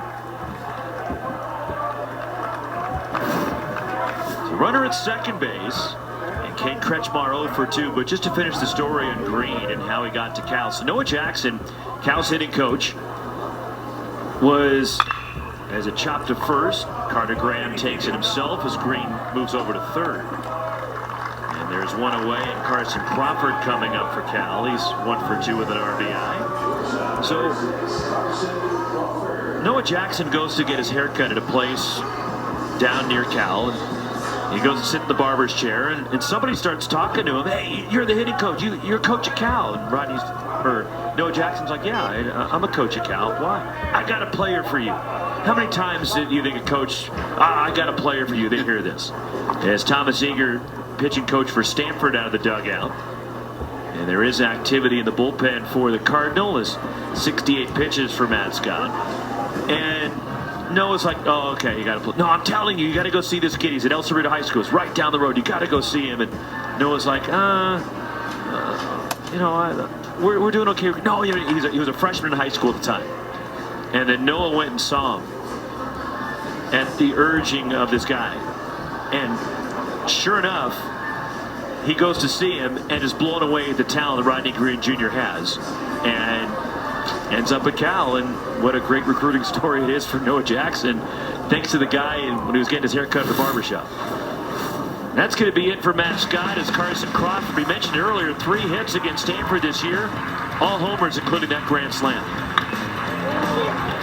Yeah, well, I tell you, even though Matt Scott, the starter for the Cardinals, coming out of the game, I mean, this is the deepest that Matt Scott has gone in a game in a long time. He got into the 5th inning. Even though he gave up 4 runs, there was some resemblance of the Matt Scott earlier in the year. So overall, I'm sure David Esker and Thomas Eager, the pitching coach, are going to be thrilled with what they saw. Brant Pantzer out of the bullpen for Stanford, 4-2 Cal. The junior from Sewanee, Georgia, Brant Pantzer on in relief of Matt Scott, who goes 4 1/3 innings tonight. Inherits Rodney Green Jr. at third with 1 out, and Carson Crawford getting set to hit. And for Brant Pantzer, his 27th appearance. He made 1 start. It was last weekend, as he pitched last Thursday night in Pullman against Washington State. Pantzer went 2 innings, gave up 4 runs on 6 hits. In a game at Stanford against Dakota Hawkins, rallied, came back to win 7-6 in 10 innings. Pantzer played a valuable role in Stanford's trip to Omaha last year. and was solid in the Pac-12 tournament as well. And he comes in here with Stanford trailing at 4-2 in the 5th. Well, you mentioned just one start that you mentioned right there, but David Esker and Thomas Eager and the staff are trying to figure out postseason, right? The options that they have, and they threw Panther out there as a starter because he might start in the postseason depending on the situation they're at in their regional. Cardinal pulling the infield up for Crawford. 3 on the left side of the diamond with the overshift on is Drew Bowser, the second baseman, playing on the left side of second base. Swing and a miss by Crawford. It's 1-1. It's a good slider there from Panther, but this tells you right now how important David Esker thinks his game is. They're playing infield in, just chasing 2 in the bottom of the 5th. 1 ball, 1 strike. The pitch just missed from Panther. Did it? According to Randy Sutton, it did. Get another look. It's a borderline pitch the pitcher would love to get. I saw that called in game 1 today. I can just tell you that. Good 2-2 right there. This is one thing that Stanford does very, very well. With 2 strikes, they throw a lot of soft pitches, and soft pitches meaning off-speed pitches, and they do it a lot on 3-2 counts. And I would expect something similar to what we have seen from Panther, something off-speed. Fouled away by Carson Crawford. But that got too much of the plate, and as a hitter, if you continue to see the same pitch over and over and over and over, now, again, eventually you're going to get one. The chance is, do you try to sneak a fastball in here? Because right now, you have a hitter that's seen nothing but soft. Checks one in the dirt. And a strikeout for Brant Panther, completed by Malcolm Moore down at first. And that's a big out for the Cardinal, because now the infield can back up with 2 down. It is, and the Cardinal elected to go soft, soft, soft, soft, soft, soft, and continued to do it. Good job from Malcolm Moore behind the dish, blocking that for a big second out.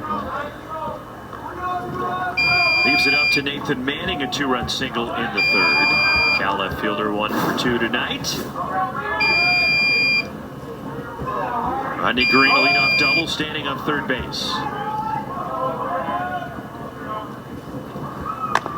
Strike to Manning. 4 1/3 for Matt Scott. Now Panther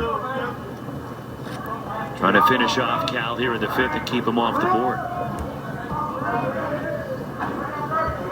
Nathan Manning, a 2-time academic All-Pac-12 selection.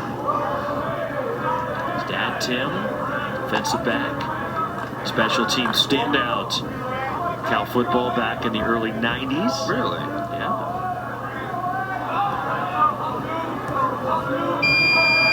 See the teams combined 3 for 14 in runners scoring position. 1 and 2 on Manning. That right there was not a fastball. It looks like it looked like a BP fastball, and what I mean by that, it looked like Panther took a little bit off of what would be his normal fastball.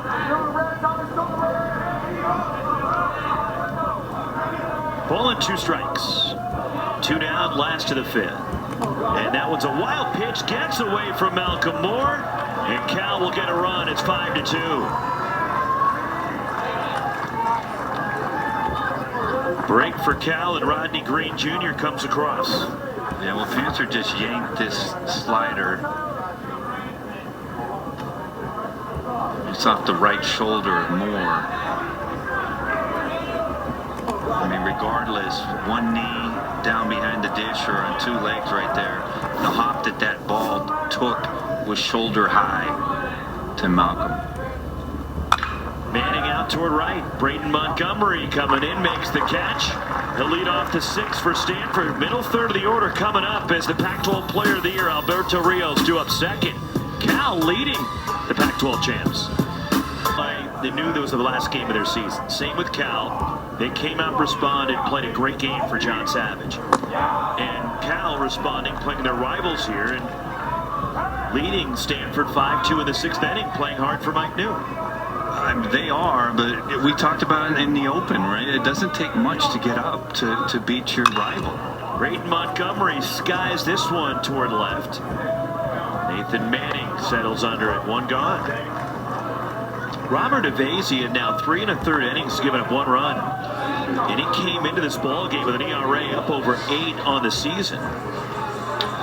Well, we talked about this last night, right? Well, a lot of times we'll see pitchers come into games and you'll see high ERAs, but then you watch them throw, and you will see these kids are not on Division I pitching staffs because they don't have the stuff coming out of their arm that is very impressive. Their high ERAs and stuff like that come with the lack of consistency and repeating good pitches. And we have seen Evasian today. Again, I call it effectively wild. Line the other way by Rios, slicing away from Kate Kretschmar. Plays to Karaman. Rios digging for 2, and he slides in with a 1-out double. Boy, he is so good. And he has been tremendous this year. Obviously, the Pac-12 Player of the Year. We've watched Rios hit balls down out of the yard to the left field line. This is a good fastball from the Evasian on the outside part.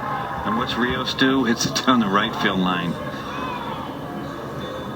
So a double for Rios, his 18th double. And with that hit, Rios now a 16-game hitting streak. He's at second base with 1 out from Malcolm Moore, who doubled and scored back in the 2nd. And that's too low from Evasian. And the Stanford team, they've won 10 out of 11 coming in, 13 of their last 15. Back-to-back conference titles, the first conference team to do that since Oregon State 2013-2014. Bloop the other way, and it falls in fair for Malcolm Moore.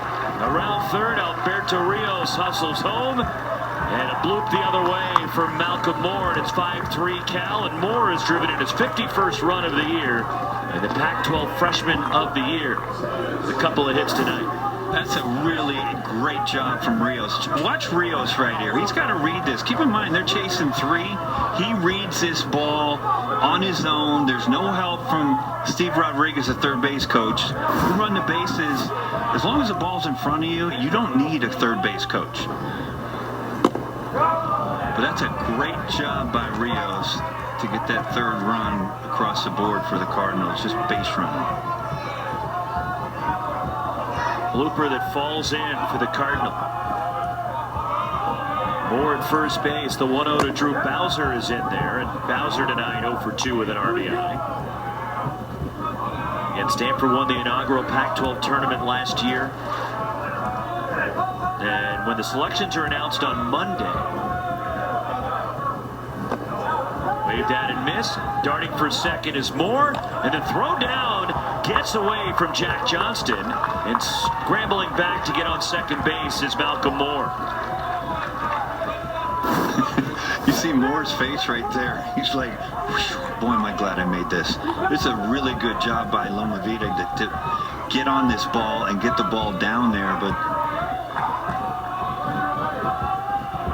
just popped out of the glove of Jack Johnson. They're going to charge Loma Vida with a pass ball to allow Moore to get to second base.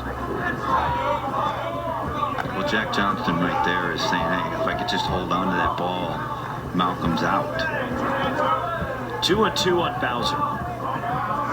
But Stanford, they're going to be a regional host when the selections are announced. It'll make it the 6th straight tournament they've hosted a regional on the farm.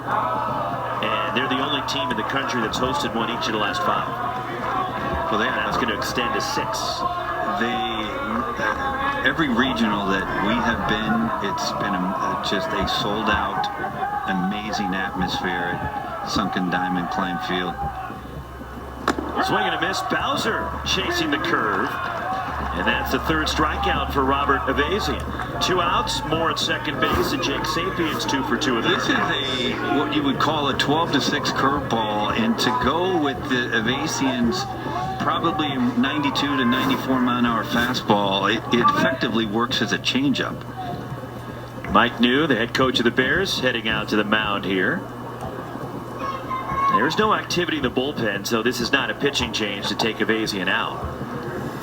But last year, as Daniel Caldwell, that's the former UCLA Bruin, the left-hander, looks like he might begin throwing. The atmosphere was absolutely electric, especially in the second game Sunday night that Stanford had to win earlier in the day to force a game Monday night after they beat Santa Barbara in the day game. Then the night game they had to beat Texas State. And then the next night, and I've been at a number of Stanford events over the years, whether it's football, men's, women's basketball, whatever the event has been. I haven't seen a better environment than it was for that Game 7, that regional final between Stanford and Texas State last June, when Stanford rallied late to win it. Called strike to Sapien. Well, if you didn't follow last year, the Cardinal had to win 5 consecutive elimination games, Roxy. And 3 in the regional round and 2 in the super regional round. Sapien grounds one past third foul. And in that regional final, Joey Dixon, who's Stanford's number 2 starter now, started that game. Brant Panzer, who's in the game now for Stanford, was the winning pitcher. Braden Montgomery pitched an inning and 2/3 with 3 strikeouts in that game. But Stanford and Texas State were tied 1-1 going to the ninth. The Bobcats got 2 in the top of the ninth to go ahead 3-1. And were 3 outs away from stunning Stanford and eliminating the Cardinal. Just missed to Sapien. Drew Bowser led off the ninth with a homer. Tommy Troy went back-to-back to tie the game. And then Eddie Park singled. And later in the inning, it was Trevor Haskins off the bench with the game-winning hit to send Stanford to the Super Regionals. Sapien lines it foul, backing out of play. Now, what they did, they had to win 2 against UConn, didn't they? After losing the opener to the Huskies at Sunken Diamond.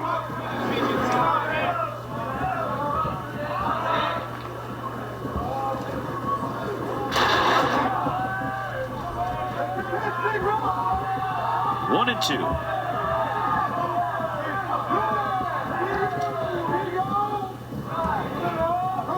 The pitch to Sapien.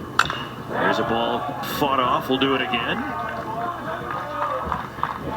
But Stanford lost to Texas State early in the second game Stanford played in that regional last year. And then we were talking about Quinn Matthews, the Pac-12 Pitcher of the Year, and David Esker talks about Matthews saving the season. An elimination game against the Gauchos, Matthews threw 6 innings of relief in an 8-4 win for Stanford. Had to come back and beat Santa Barbara after trailing at 2-0 early. And then 4-3 through 5. Well, we heard David Esker earlier when we talked to him in the dugout. He said, we need a pitcher to get hot. And that's exactly what Quinn Matthews did for him last year. He did. Ryan Bruno got hot in the postseason as Sapien draws a walk. That's a good at-bat by the Stanford DH. Boy, is that a great at-bat by Sapien right there. It was such a good at-bat, it was only ball 3. He started cheating up the first base line thinking it was ball 4, and he fooled me. I was buying into it. Well, it's not hard to fool me. I mean, but yeah, very good. Full count, 2 outs. I think it's a full count. And Sapien now, it's a walk. Look at him. Boy, I will tell you this, what Sapien's thinking as he's running down to first. Boy, am I glad I walked right there or didn't make an out. I'm glad that pitch wasn't close. Yeah, it's just... 2 on, 2 out for Owen Cobb, who's 1 for 2 tonight with a single. I think I got him reminded how many outs there were right there, just for fun. What's the count? He hasn't thrown a pitch Something. yet. Cobb bunting as he sees Max Handren playing deep, and it's foul. Okay, and now there'll be some people out there saying, why are you bunting, right? You're chasing 2 runs, you got a runner in scoring position. Well, here's why. You just talked about it, Roxy. Hendren is playing deep at third, and guess who gets to hit next? Eddie Park. Top of the order. There's no definites in this game, and that's the beauty of it. There's not one way to do something. Knocked down by Loma Vida. And wow, scampering back to second is Malcolm Moore. That is tremendous from Loma Vida, but he will probably tell you there's some luck involved right there, because this ball, folks, is supposed to be at the backstop. I mean, and Stanford would have had second and third. Loma Vida's going to go talk to Robert Avazian now. This is to buy some time. Two guys up, a lefty and a righty in the Cal bullpen. And that lefty is for Park if he hits this inning. And if he doesn't hit this inning, speaking of Eddie Park, you'll probably see the left-hander come in, because Tucker Bougie is the right-hander. But that's just to buy some time.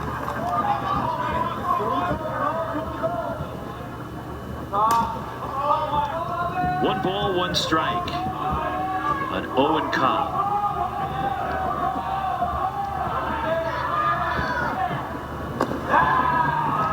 Two and one now on the Stanford shortstop. Correct me if I'm wrong. Is that about the 5th straight curveball we have seen? Steady diet of it. 2-1.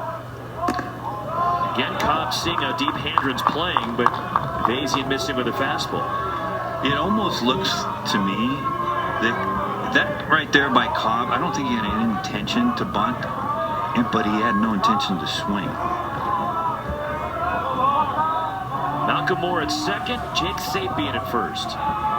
3-1 on Owen Cobb. That's ball 4, they're loaded. We probably should go see the left-hander from the Cal bullpen to come in and face Eddie Park. Malcolm Moore to third, Jake Sapien to second. And you wonder if Avazian's running out of gas here. Well, he's definitely lost his command on the mound, but you know, when I say we'll probably see the left-hander, I mean, keep in mind Tommy Troy and Carter Graham follow Eddie Park, but we are going to see that move now. But this could be a situational left just for Park, because you have the right-handed Troy, Graham, and then the switch-hitting Montgomery, and then the right-handed Rios. Second longest outing of the year is Avazian. Went 5 against Stanford back in early April. Goes 3 2/3. Daniel Caldwell out of the bullpen for Cal.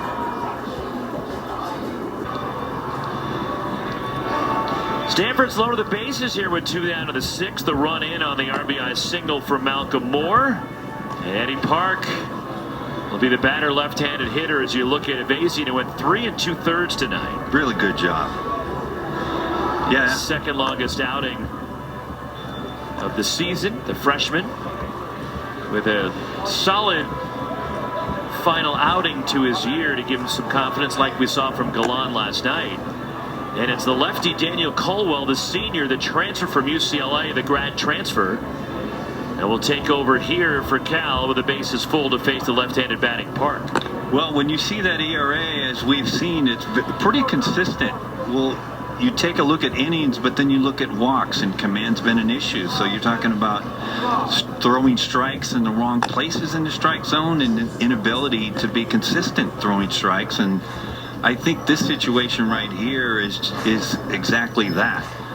I think Mike New is bringing in Caldwell to face Eddie Park, the left-hand hitter, coming up for the Cardinal, and that's his only job, is what I'm guessing, to get Eddie Park out.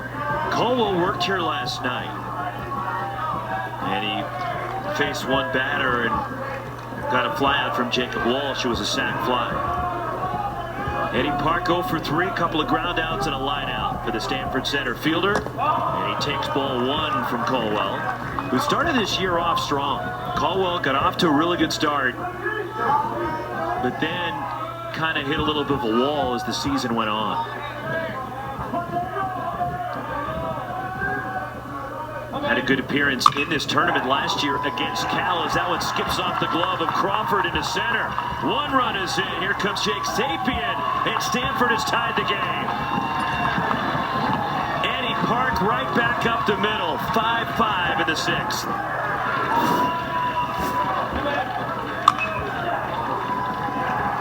Well, it's just a line drive hit right back up the middle that you mentioned, Roxy. Crawford could not handle, and 2 runs on the board for the Cardinal.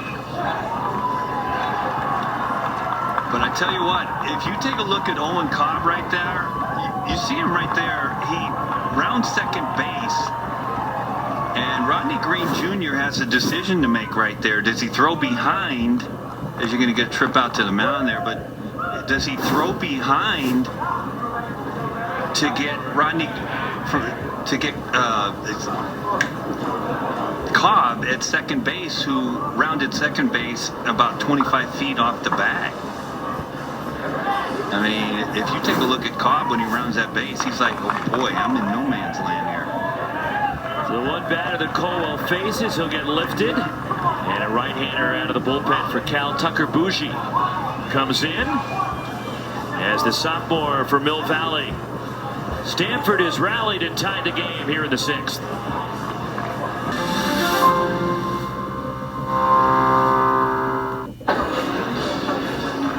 Stanford has tied the game, and Cal go to the bullpen one more time.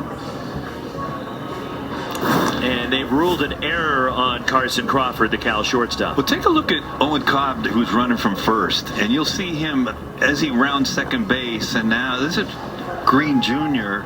He tries to throw all the way to the dish, but Owen Cobb was about 30 feet past second base right there.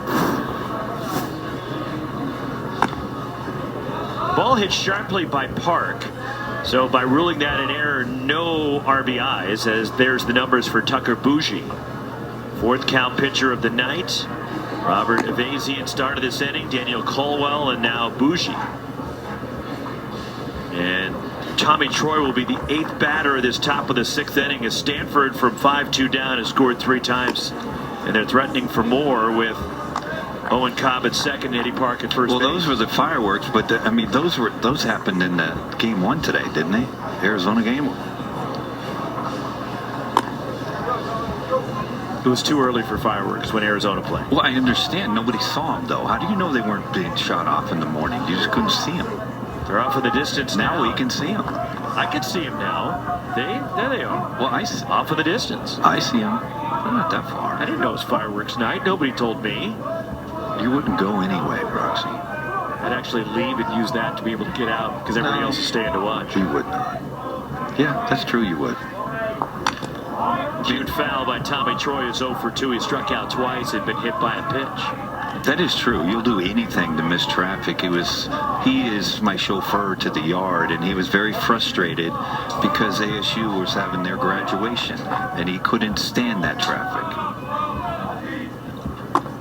Inside from Bougie. I'm all for education and graduation. Just not the traffic. Not the traffic. And Desert Financial Arena was packed. The graduation ceremony. 1-1 to Troy. Line drive off of Bougie. That'll be a hit for Tommy Troy. They're loaded again for Stanford. That was a bullet off the bat of Troy. And they're loaded one more time. Well, it is. It's a hanging breaking ball from Bougie, and Tommy Troy's the last guy you want to throw a hanging anything, and it's a rocket off the back. Fortunately for Bougie, it's off his backside, and they are loaded for Carter Graham. So now Troy is hitting 14 of the last 15. Graham is 0 for 3 tonight. Base is full. Cobb at third, Park at second, Troy at first. Liner to center. Rodney Green Jr. watches it. Skip by him as he tried to make a diving catch. That'll clear the bases. 3-run bases clearing double. And Carter Graham puts Stanford in front.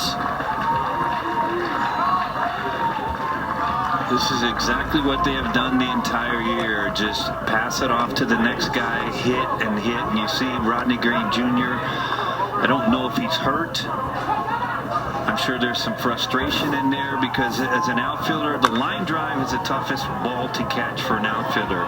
And in the midst of, he has to make a decision. Am I going to try to dive for this, or am I going to let it settle in front of me and just only let 2 runs score? Good effort.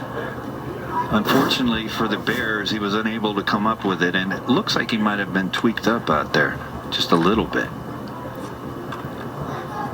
Stanford has scored 6 times in the 6th inning. And batting for the 2nd time in the frame is Braden Montgomery, a flyout to lead off the inning. This all started with a 1-out double by the Pac-12 Player of the Year, Alberto Rios, who's on deck. Here's a side view. Could have had the wind knocked out of him as well. Carter Graham with that hit extends his hitting streak to 18 games. Bougie powers a fastball in there for a strike. But when you look at it from Cal's standpoint, and Mike knew, I mean, what'd you lose because Rodney Green dove for that ball, right? You lost 1 run. If he catches it, you still got a tie game. 1 ball, 1 strike, and it was a great effort too. He laid out, did everything he could to try to catch it.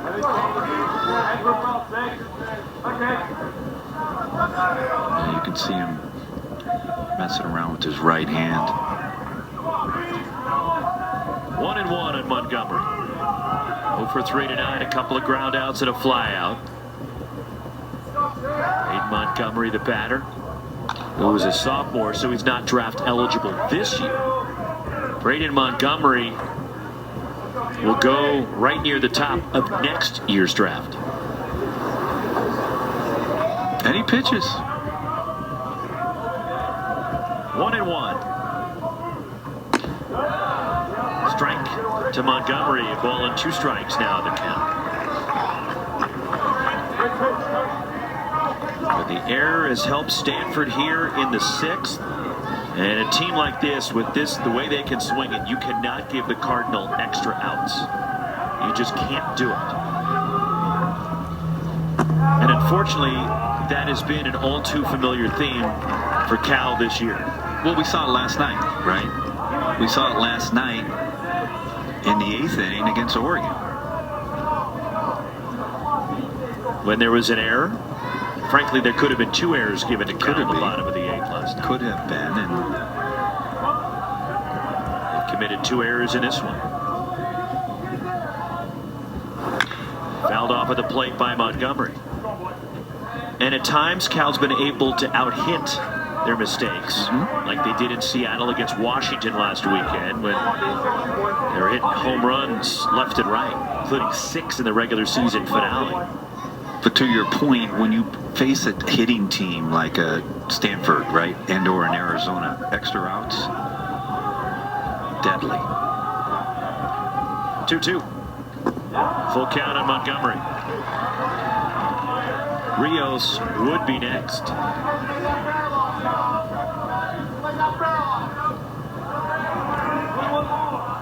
There is the Pac-12 Player of the Year. Scored 2 runs tonight. Doubled with 1 out to get this rally going. And Montgomery takes ball 4 and he's on. Real good at bat by Braden.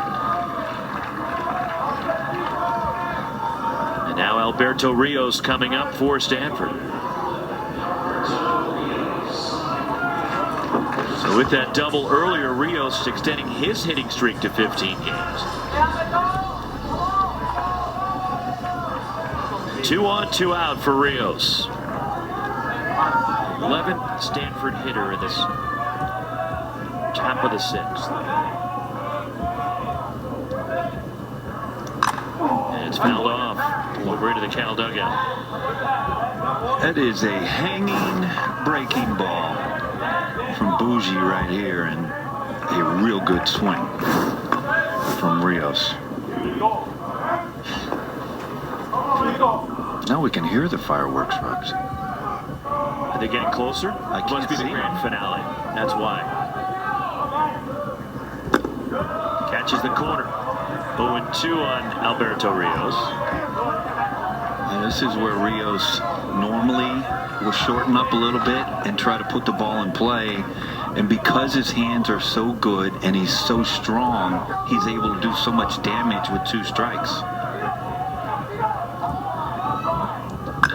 Rios, a fly ball to left. Going back, Nathan Manning to the wall, and he makes the catch up against the fence. Long fly out, Rios just missed it. 6 runs for the Cardinal here in the top of the 6th. And Carter Graham with the big hit, giving Stanford the lead. Carter Graham has been on a roll the past month, and he came through again in the biggest game, arguably, for the Cardinal, heading to the 7th. Here's a look at the schedule for tomorrow, day 3 of the Pac-12 baseball tournament. We'll kick it off at 10 a.m. Big game between Arizona State and Oregon State. And surprisingly, the Sun Devils and the Beavs are both 0-1, as Arizona has already won Pool B. Then at 2:30, the 4-seed Huskies, the 4-seed Trojans, 3-seed Huskies. And the nightcap will be between Oregon and Stanford. And that will end pool play with the semifinals on Friday and the championship Saturday night on ESPN2 at 7 o'clock. It's been interesting, and quite frankly, it happens a lot in these tournaments, right? You have a surprise team, and this year, it's been the Arizona Wildcats. Stanford goes to the bullpen. Drew Dowd, who's been tremendous for Stanford this year. 9 wins for Dowd, 9-2 with a 4.41 ERA. Couple of saves. Dowd has 67 strikeouts in 49 innings this year. He's been tremendous. I mean, tremendous. Now, I keep talking about walks, right? Well, the entire Cardinal pitching staff has had issues with walks this year, but they have kind of cleaned that up recently. And this is one who has really cleaned it up. And he has been sensational, and right behind him, as you mentioned, Ryan Bruno has been equally as good. Dowd, the junior lefty from Belmont in the Bay Area, Sarah High School, and Peyton Schultz leading off the bottom of the 6th for Cal, and he homered against Drew Dowd in that series in Berkeley earlier this year. That's a Golden Bear home run for Peyton Schultz. Sure seems like Cal hits a lot of home runs. They do. Against Stanford. Stanford hits a lot of home runs. They hit the most of the They do. And Cal's 3rd. Peyton Schultz 0 for 2, a couple of ground outs, and he swings at a high fastball for Dowd. 8-5 Stanford. Drew Dowd last worked for the Cardinal a week ago. Dowd went 3 innings with 4 strikeouts, 3 hitless innings of relief against Washington State.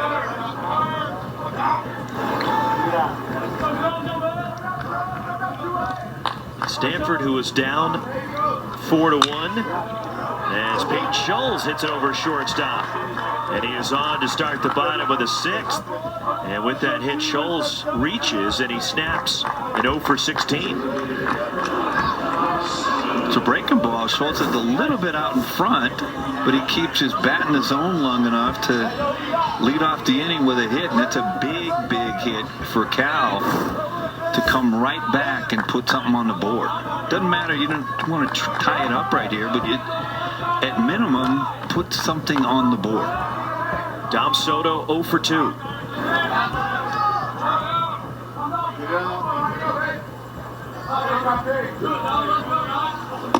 That's ball 1 to the Cal DH. And Stanford, by the way, when trailing after 5, they have come back 9 times.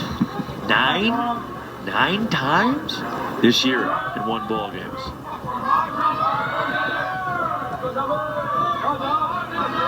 1-0. Fouled off by Soto, skips around home plate, cranked it off his foot. And twice they have come back in the 9th inning against Cal this year to win. See a foul ball. Boy, that does not feel good. Even with the shin guard. And no. It's funny, it always finds you where you don't have any protection. Would you believe in winter ball one time I did that and they had no protectors? I had to wear a catcher's shin guard. When you were batting? To hit. Mm-hmm. We're trying to envision that. That's exactly what it looked like, too. What you're thinking.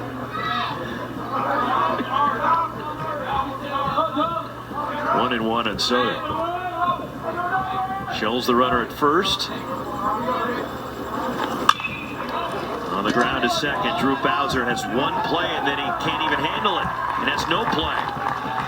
He was not going to get Scholes at second base. It wasn't hit sharp enough.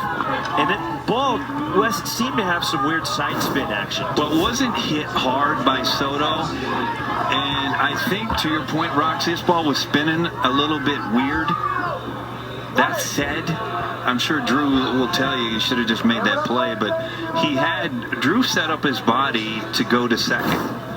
And then he made up his decision in his mind, told himself, I'm going to go to first. And in the midst of that, the ball was already on. Now 2 on, nobody out. Jack Johnston. Corner's expecting a bunt. Single in the fourth. He's also walked tonight.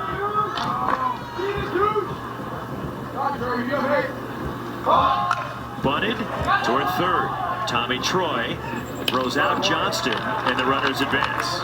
And some might be wondering, well, why are you bunting when you're chasing 3 runs right here? Well, Mike knew, the last thing Mike knew wants to happen with the top of your lineup coming up as you take a look at the bunt is to have Johnston hit into a double play. And now he sets up a situation where he's got a leadoff hitter up who's got some pop and puts them in a position to score runs with an out. Top of the order, 0 for 3 with a run tonight. Max Handren reached on an error in the first, and he swings through that pitch from Drew Dowd for strike 1. Handren tripled last night off the batter's eye out there in center.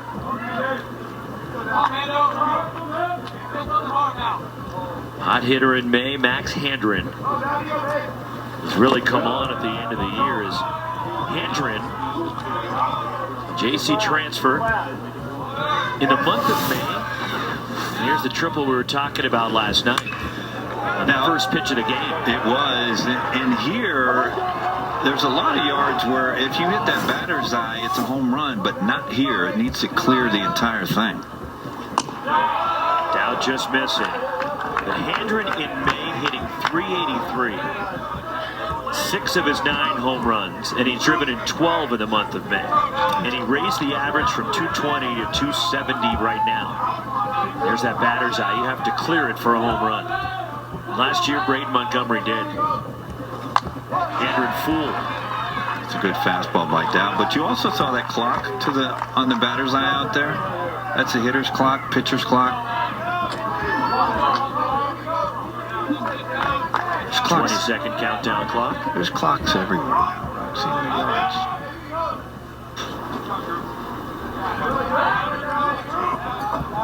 2-2 on Handren, 1 away. Stanford 6 runs in the top of the inning to take the lead. Here comes the 2-2. Handren fights it off. Well, we were up, 2 weekends ago, right? Arizona was playing Stanford, and in the same situation, but it was the 9th inning, right? Arizona had Nick McClary at third base. Arizona was down 1 run, and it was a beautiful play and beautifully designed. Handren on the ground. This will score the run as Drew Bowser throws out Handren. That's an RBI for Max Handren, coming in to score for Cal's Peyton Scholes. Adam Soto over to third, and it's 8-6 Cardinal.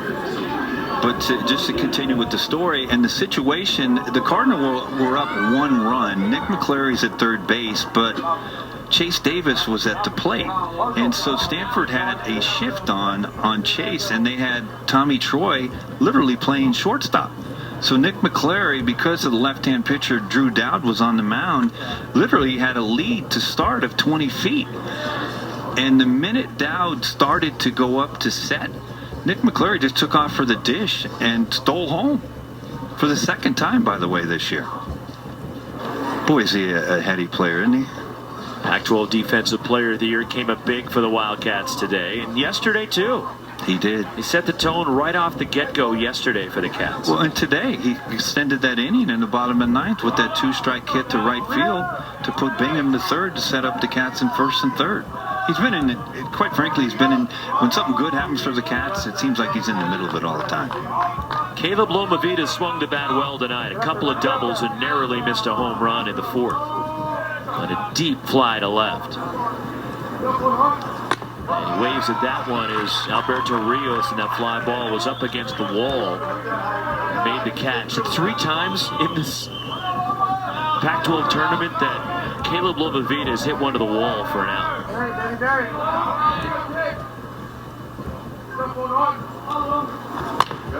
What I really like that Lomavita does as a hitter, watch how relaxed he is. You'll see. Well, I don't know if that had anything to do with it, but I will tell you this. Watch how relaxed he is. His hands are relaxed. Everything's relaxed. And you'll see hitters, a lot of hitters, they'll get in there and they'll get in an almost defensive position to fight. And then we're going to get... Oh, he got down. This is earlier, and again, this seems like a recording, right? It's another Cal hitter taking a Stanford pitcher yard. But the more tense you get as a hitter, the less athletic you can be as a hitter. That one hit him. And Drew Dowd ran it in, and Caleb Lomavita will jog down to first base and trying to get inside on the Cal catcher. See where it hits Lomavita. Looks like it gets him on the finger, the wrist. Let's see. Or the shoulder. Bicep, maybe? In any event, Cal's runners at the corners, and Rodney Green Jr. doubled and scored in the 5th. Sack fly in the 1st, a walk and a run in the 3rd, then doubled and scored in the 5th inning. Cal's gotten a run back, 8-6 in the 6th. And here is Green.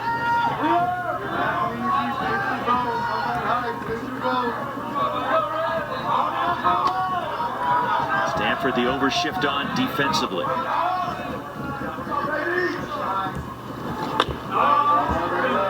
By Major League rules, illegal. There are 2 things illegal about where Stanford's lining up defensively. Wes, what are they? 2 things? 2 things are illegal. Well, hold on a second. What am I missing right here? My eyes, but you can't play anybody on the grass. Correct. That's one of them. Drew Bowser is illegal at the Major League level because the infielders have to be on the dirt. Right, and you can't have your shortstop on the right side of second base. So the 2 people are illegal. Why are you acting surprised? Well, you seem like you were flabbergasted at the start. Well, no, I'm just trying to count out there. I was trying to figure it out. But I will say this is the one thing, you know, we just talked about Arizona, right, when Drew Bowser played off and played shortstop. Now, they're playing Rodney Green Jr. to pull right here, right? But you think Stanford has kind of made an adjustment when they got a runner on third with Drew Dowd on the mound right now to not do that again?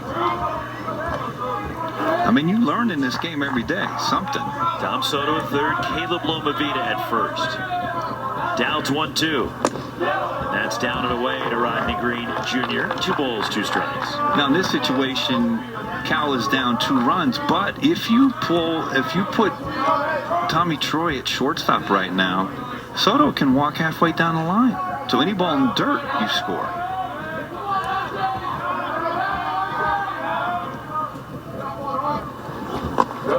Nice job by Malcolm Moore. Full count on Rodney Green with 2 outs, so Lomavita will be off for the pitch. Well, there's Soto down there at third. But you see Tommy Troy earlier, a couple of weeks ago, was playing shortstop.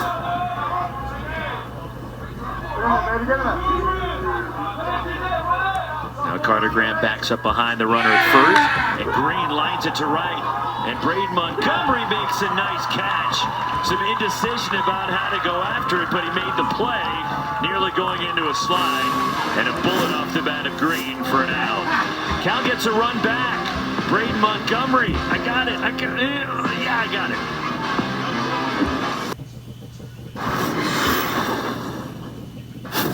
Day 2 of the Pac-12 baseball tournament. Stanford Cardinals and California Golden Bears. pitch into right. Caleb Lomavita is in. Here comes Rodney Green Jr. He dives. 4-1 California. Did they use gum to make those things stick? There's some FBI work. As that one skips off the glove of Crawford into center. And Stanford has tied the game. Liner to center. That'll clear the bases. And Carter Graham puts Stanford in front. On to the 7th. Our game summary. 6 runs into 6th for Stanford. Rowling. Caleb Lomavita's had a good night at the plate for Cal. Defense hasn't been all that great It's either. a pretty good run-scoring day for all clubs that played today, wasn't it? Malcolm Moore, strike 1 from Tucker Bougie. Moore followed by Drew Bowser, Jake Sapien here in the Stanford 7th.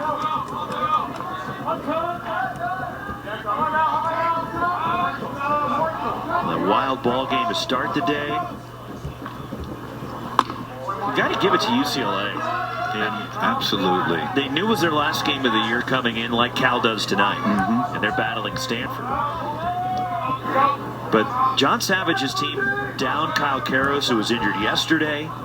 And down how many more the entire year? Schreier, There's a mash unit. you go on and on. Malachi Knight. All the injuries that the Bruins have had to deal with this year. Treadwell, Yeah. one of the best in the country on the mound. But they came to play today, and a lot of teams could have mailed it in. Just said, what are we playing for today? As Malcolm Moore hits a bullet to right. And Malcolm Moore has 3 hits in the ball game, and the Pac-12 Freshman of the Year is aboard to start the 7th for Drew Bowser. They came ready to play, and they stung Washington.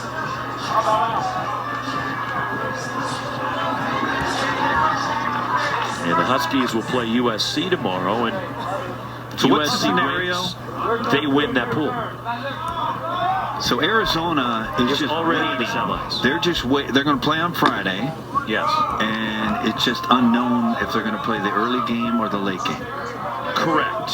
It's not official. It's looking like, not certainty. There is a scenario where they don't place the team at 7 o'clock, assuming Stanford wins either tonight or tomorrow. Right. Stanford gets 1 win either tonight or against Oregon. And they're automatically through because they're the 1 seed. As at minimum the wild card. And they would play Friday night against, more than likely, Arizona, who would be the lowest seed remaining. Right. 1-1 on Bowser. As an RBI, Malcolm Moore takes off, and the throw from Caleb Lomavita, and Malcolm Moore lunges, gets his hand in there. And a stolen base for the catcher. Malcolm Moore is 3rd of the year, and I had it all the way. Well, don't just look at him. He's like, why are you guys surprised a catcher stealing a bag, right? The ball beats Malcolm, right? It's just on the shortstop side of the bag. And you see Johnston right there turning around to second base umpire Mark Buchanan, or Joe Burleson, and saying, hey, I still got him, didn't I? Bowser, foul ball. And Bowser had 3 homers in the Pac-12 tournament last year. Well, we're going to look. Malcolm, there he is. Get a hand, then the tag. And again, we joke around with catchers, right? Because catchers normally are not speedsters. Hey, Caleb Lomavita, the Cal catcher, at 15 steals. No, I'm just saying the stereotype for catchers, right? But Malcolm's out there saying, hey, I can steal bags. 2-2. Bowser in the air. Shallow right center, actually carrying a little bit more. And making the catch, going back on it is Rodney Green, and Malcolm Moore tags and goes to 3rd. So there's 1 out, a runner at 3rd. It's Bowser the fly out. Advance the runner, and Jake Sapien coming up as we take a look at our pool play presented by Deschutes Brewery. Arizona,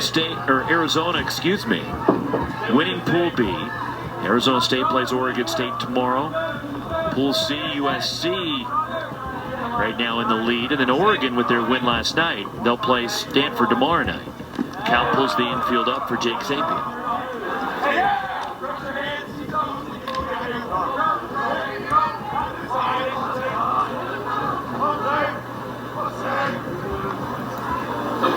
We saw a catcher with a stolen base here yesterday, Darius Perry from UCLA had a steal. Sapien pops it up. This will reach the seats. Well, you can go to the big leagues, right? Biggio, before he turned into Bateman, you could run, right? You could fly. Somebody catch that ball. They're clapping for somebody. Right there. Look at him. Like, yeah, I got it. Does he realize this is not the ACC tournament? No, he's got his Georgia Tech pullover. And all he did is the right thing, right? Maybe he's a Damon Stoudemire fan. Well, he was looking for a kid, I guarantee, and that ball, that's where it went.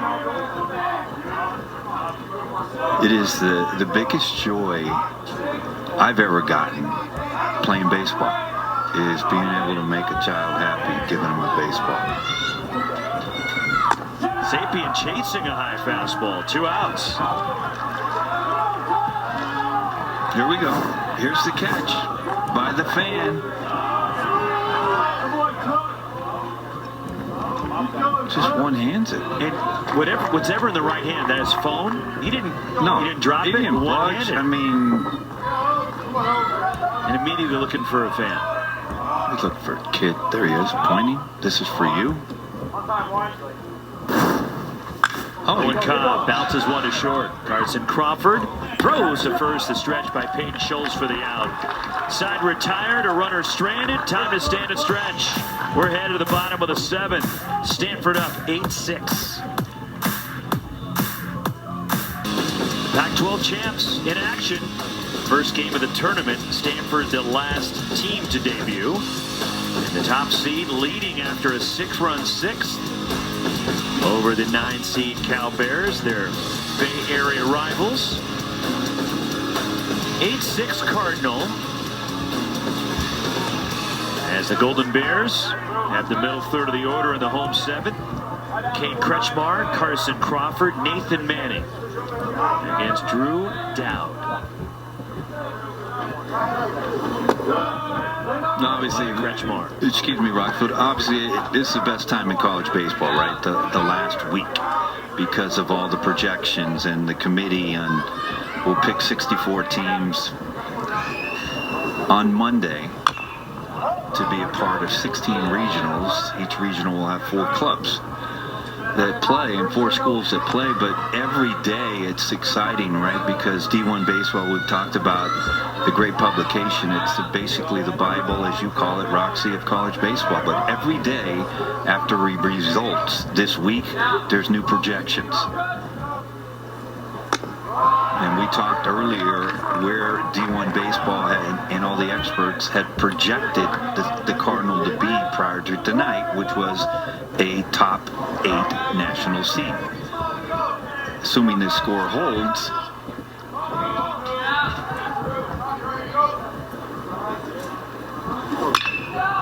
in the air to center, Kate Kretschmar hits it right toward Eddie Park for out number 1.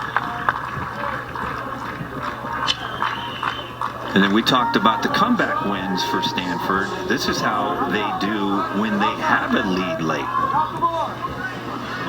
23-0 with leading after 6. Is that any good? Back out of the bullpen, Dowd, Ryan Bruno. Key factors for them and why they're so good with the lead. Carson Crawford takes a strike. RBI single, the first, 1 for 3. And look, the way this season started, Cal looked like they were going to be one of those 64 teams. They got off to a great start. They sure did. Opened the season, won a series at the University of Houston. And then quickly turned around and they won a game at Stanford on a Tuesday night. So Cal started 3-1. And then they hosted a tournament that featured Cal Poly and UConn. And the Huskies, who lost in the Super Regional at Stanford last year, are currently in the top 10. Cal beat UConn, won 2 from Cal Poly. So Cal at that point was 6-1. But then it all fell apart for Cal when they went to a tournament. And Crawford down on strikes, 2 gone. Third time he has struck out tonight. And that'll bring up Nathan Manning, who had a 2-run single in the third. He's 1 for 3 tonight. So Cal went to the Frisco Classic in Frisco, Texas. 3 games lined up. Oklahoma, who was in the National Championship Series and lost last year. Ohio State, Mississippi State. And in that first game, Cal jumped out to a lead against Oklahoma with their ace Ian May on the mound. Well, Ian May had to leave the game in the 3rd inning with an arm injury. And May has not returned. And when you lose your #1 pitcher, trying to pick up the pieces when you're replacing a lot from a year ago is really challenging with an inexperienced pitching staff, as Manning down in a heat, fouling it off his foot. Ian May, in his 3 starts this year, who opened the season against Houston in a 7-0 win. Then he beat Cal Poly in a 2-1 Cal win. And then started off strong against Oklahoma in that game. Ian May threw 16 scoreless innings this season. 9 hits allowed, 3 walks with 11 strikeouts. In that Houston game, he went the distance, threw a shutout. Well, losing your #1 in college you can't compare it to anything in the game of baseball. I mean, your Friday night starters in college are elite, the elite of the elite. And unraveled for Cal from there. And they just never were able to recover. And it put their pitching staff really in a tough spot. As the fly ball coming in, charging hard from left is Alberto Rios. 1-2-3 is Dowd, sets the Bears in order. Through 7, 8-6, Stanford top of the order coming up for the Cardinals. Graduate Hotels and Carter Graham, part of that 6-run rally, giving Stanford the lead in the 6th. And Stanford would send 11 to the plate. And this bases clearing 3-run double. The big hit in that frame. And also for Graham, extended a hitting streak to 19 games. We talked about this Cardinal lineup. I mean, anybody can get you. There's no free spots in the lineup at all. Top of the order for Stanford in the 8th against Tucker Bougie. Eddie Park reached on an error and scored a run in the 6th. He is 0 for 4 tonight. Binox, what are we looking at there? Trying to check and see who's in the bullpen warming up for Cal, all the way in right field. Well, I know what they used to be used for during games. Stealing signs? Well, amongst other things. Connor Sullivan is up in the bullpen. We need some FBI work. I mean, we have a tremendous FBI crew here. I mean, we found out that there was actual gum on the cup that was on the hat. But where is he looking? Trying to spot the ball that Kiko Romero hit earlier today. It's probably still traveling. Well, here's a question. Why are binoculars in a dugout? Let me think about that one. I've seen him in dugouts. I can tell you some other reasons, but I'm just saying, all I'm trying to say is, why would there be binocs in a dugout? Eddie Park is on to start the 8th. Well, the bullpen is a ways away, so maybe they're trying to see what arms are getting loose. But that's probably not the primary reason. Yeah, I think we're missing the actual reason why there's binocs. We're not missing it. We're just not saying what it is. Oh, it's just... There's Tommy Troy. Takes ball 1. Troy hit a liner off the backside of Tucker Bougie in the 6th for a hit. 1 for 3 tonight.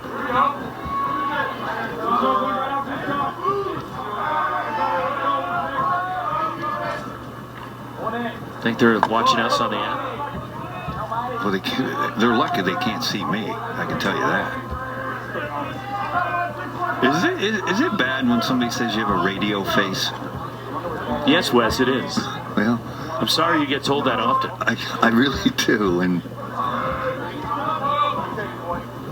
phone's amazing, isn't it? I mean, you're in the era of, what, pagers, Rox? I remember what a pager is. Yeah, okay. I remember when doctors were the only ones that had pagers.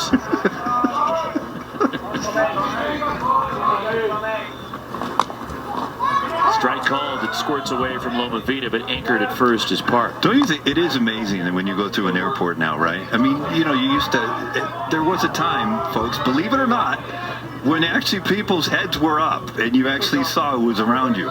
You go through an airport now, everybody's head's dead. Down. He's definitely It's watching. down. No, I think he's taking video of Tommy Troy. He looks like a scout. As Tommy Troy lines it sharply foul over at third. Yeah, he's taking video of Tommy Troy for sure. Like between pitches, all right, get up his Tommy Troy is. So you're calling him as a scout? I'm saying that's a scout. Well, the way he handled that catch.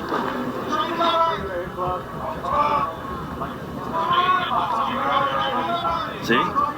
Yep, getting video. Oh, well, there you go. Troy lines it to right, going back as Kretschmar. It's over his head off the base of the fence. Eddie Park be held at third, and Tommy Troy doubles the other way, and Stanford's right back at It's a good job of base running by Eddie Park. Yes, this ball is hit hard, but Eddie Park's got to make sure that this ball is not going to be caught by Kretschmar. He makes the right decision, and the Cardinals set up second and third here, and there's the scout's view, and he's all over, and he stops it right there because that's all he wants to see. I got what I needed. That's all I need to see. Whatever team he's working for, they're going to be happy because we just showed their guy doing his job. Right. Mike New coming out of the dugout. He's going to go to the pen. And Cal will make a pitching change here. Stanford up 8-6. Top of the 8th inning. And the Cardinal, with a win tonight, they're guaranteed into the semifinals.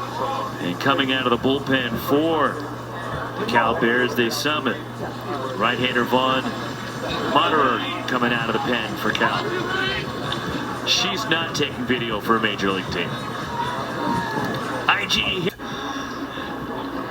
8-6 Stanford. The Cardinal are trying to rally and extend that lead here. Nobody out in the 8th. Eddie Park at third. Tommy Troy at second. New pitcher for Cal is Vaughn Moderer coming out. Oh, we're zeroing in on the scouts' work. There's a number of them here tonight. As you can imagine, all the talent on display at the Pac-12 tournament.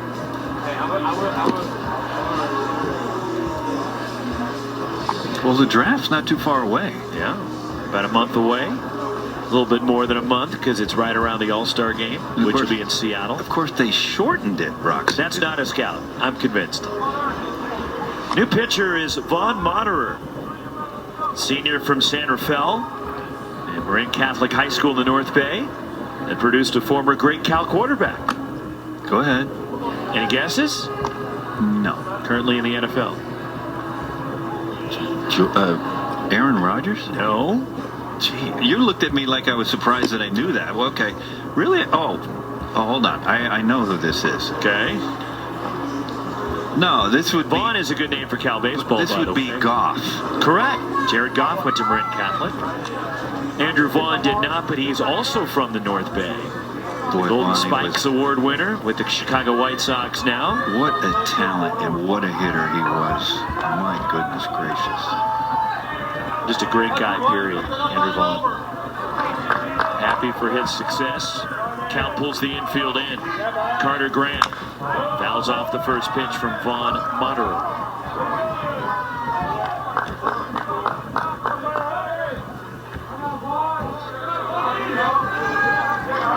Moderer this year, 4.76 ERA, just 5 2/3 innings. And there's a ground ball hit right to Carson Crawford. Looks the runners back. That's what Cal needed. 1 out. Graham retired. It was, Roxy, but you know, you think about this Cardinal lineup is that the Bears play the infield in. Carter Graham is not just any hitter. He's one of the hottest hitters in the country for the past month and a half. But behind Carter Graham is Montgomery. And so you have to pitch to him. And by the way, behind Montgomery was first base open. is none other than the Pac-12 Player of the Year. So pick your poison.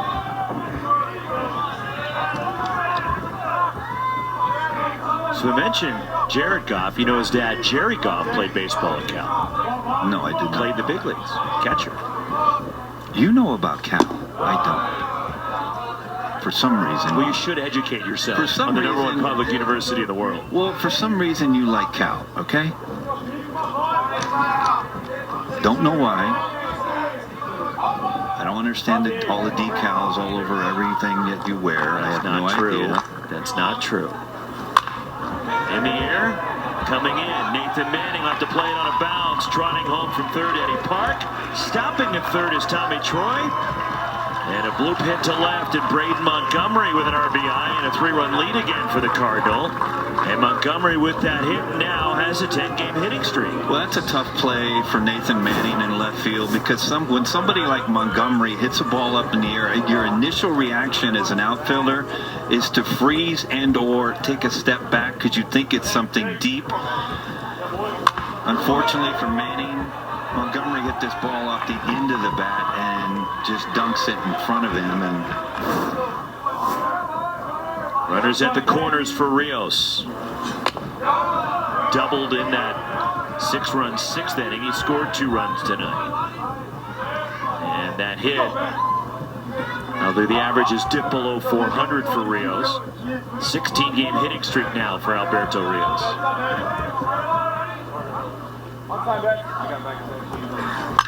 Pulled on the ground, into left and a hit.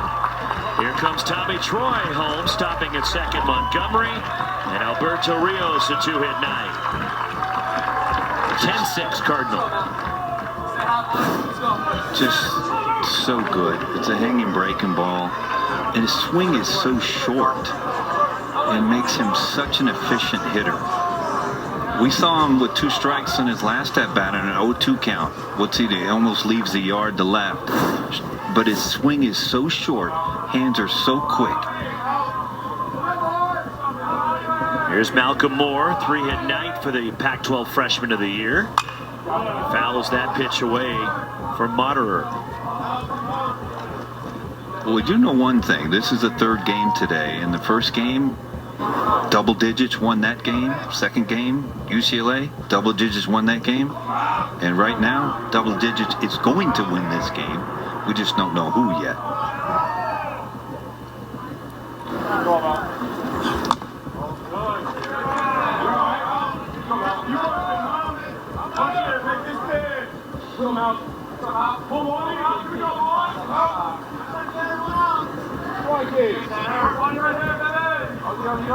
One ball, 1 strike on Moore.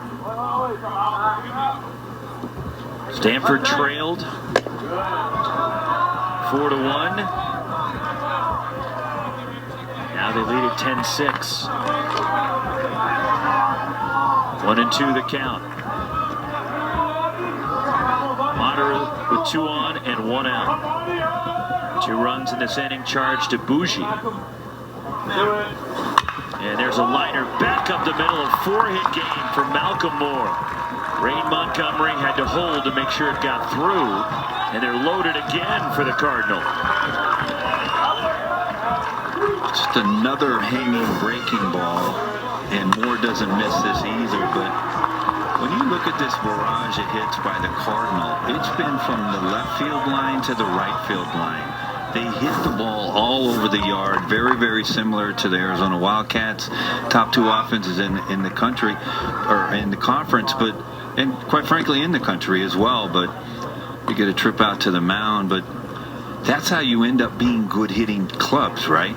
You're not one-dimensional. They hit the ball everywhere. They have hitters up and down the lineup that can hit the ball all over the field. And you might think you're getting this team 1 or maybe 2 trips through the order, but then this happens. Exactly. And they're always capable of an outburst like this. That's the problem when you're facing a lineup as potent as Stanford's is. Up 4, looking for more. Out of the bullpen for Cal is Connor Sullivan.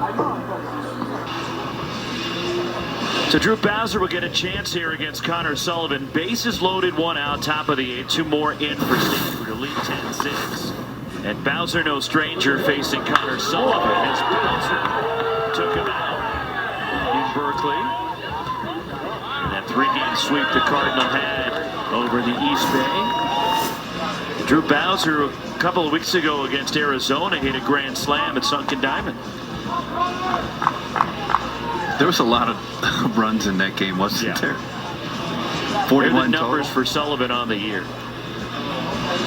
Back and forth between the rotation and the bullpen this year. Has a save. But he's been hit around a little bit this year. 52 and a third innings this year. 37 strikeouts. With the opposition hitting .335 against him. And that's the problem right there. You see the .335. We talk a lot about walks. But the .335 has been the problem for Connor.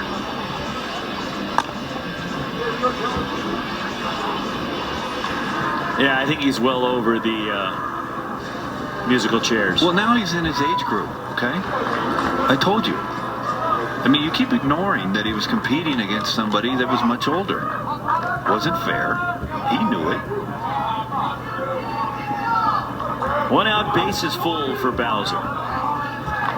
Sullivan, the junior from Martinez. And the high chop. That short, Carson Crawford has no play. That's an infield hit. And once it cleared, the third baseman, Max Handren, Cal had no chance to get it out. Well, that's what they call an Arizona hit. And what I mean by that, it's so hot here. They try to keep the dirt moist. But watch this hop, I mean, in front of the plate. There's nothing you can do at all. It happens a lot in all the yards in Arizona. Now Jake Sapien, the batter, has 2 hits and an RBI tonight. They're full for Sapien, who takes a bit hot. Bowser's driven in 2 now tonight.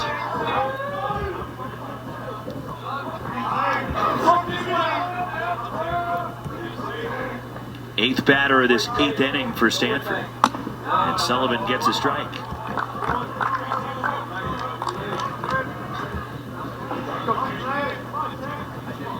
One and one on Jake Sapien.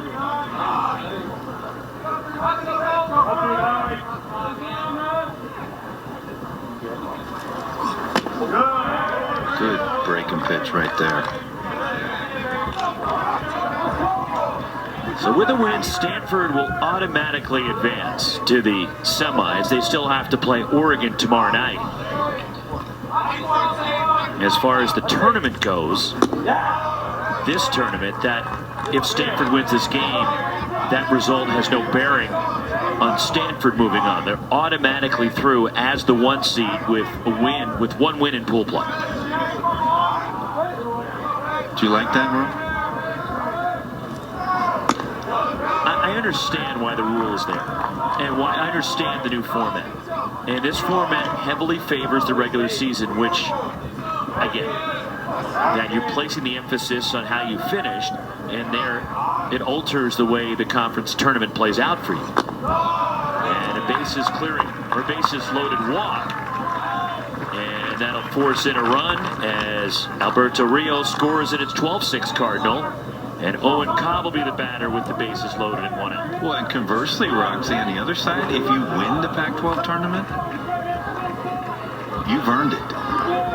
If you're not Stanford. And you have the automatic berth to the NCAA tournament for the conference.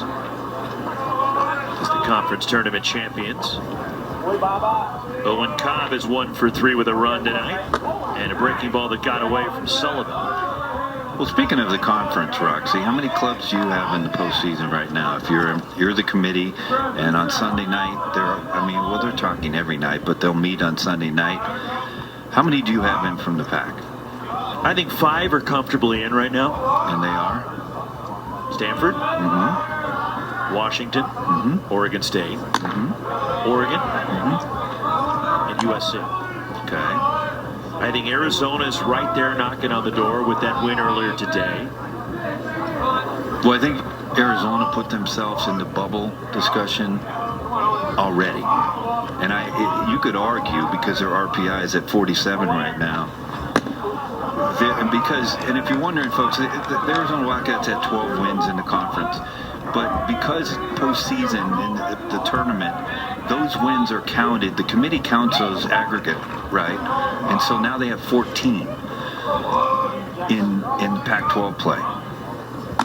Now, I will say there's been many teams that have played in other Power 5 conferences. Two off the top of my head would be the ACC and SEC with 14 wins who have gotten into postseason. But I think Arizona right now, you can make a case for them to be in on the bubble.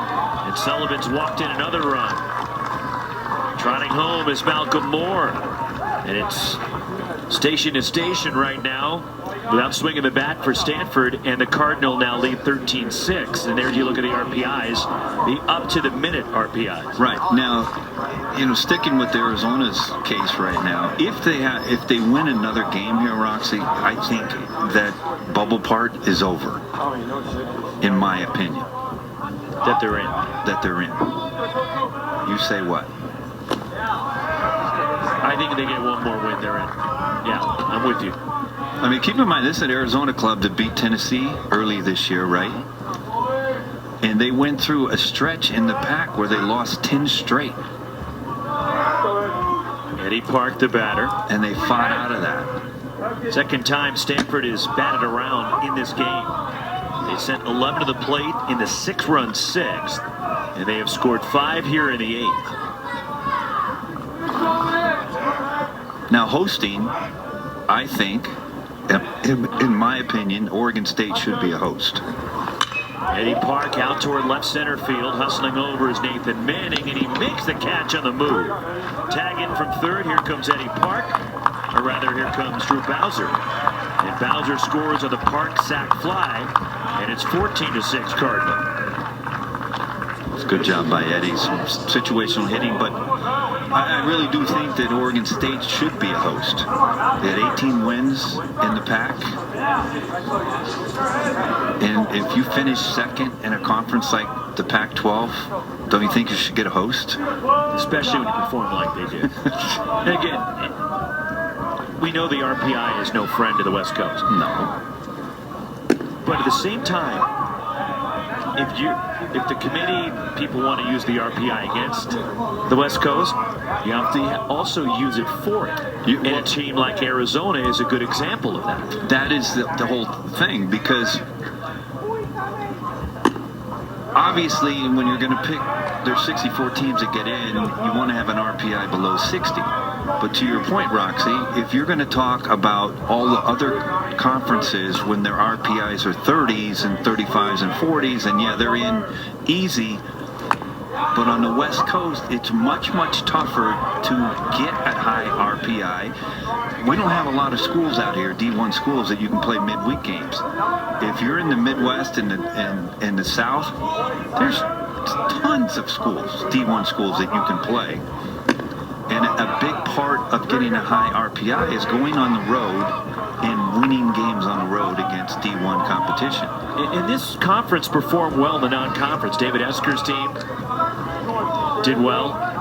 Cal performed well. Cal has a win against UConn as a top 10 team. They have a non-conference win against Stanford. As Tommy Troy takes strike 3 called, and the side is retired, but the Cardinal gets 6 more in the 8th inning, and they've broken this one open. Stanford leads at 14-6, heading to the last of the 8th.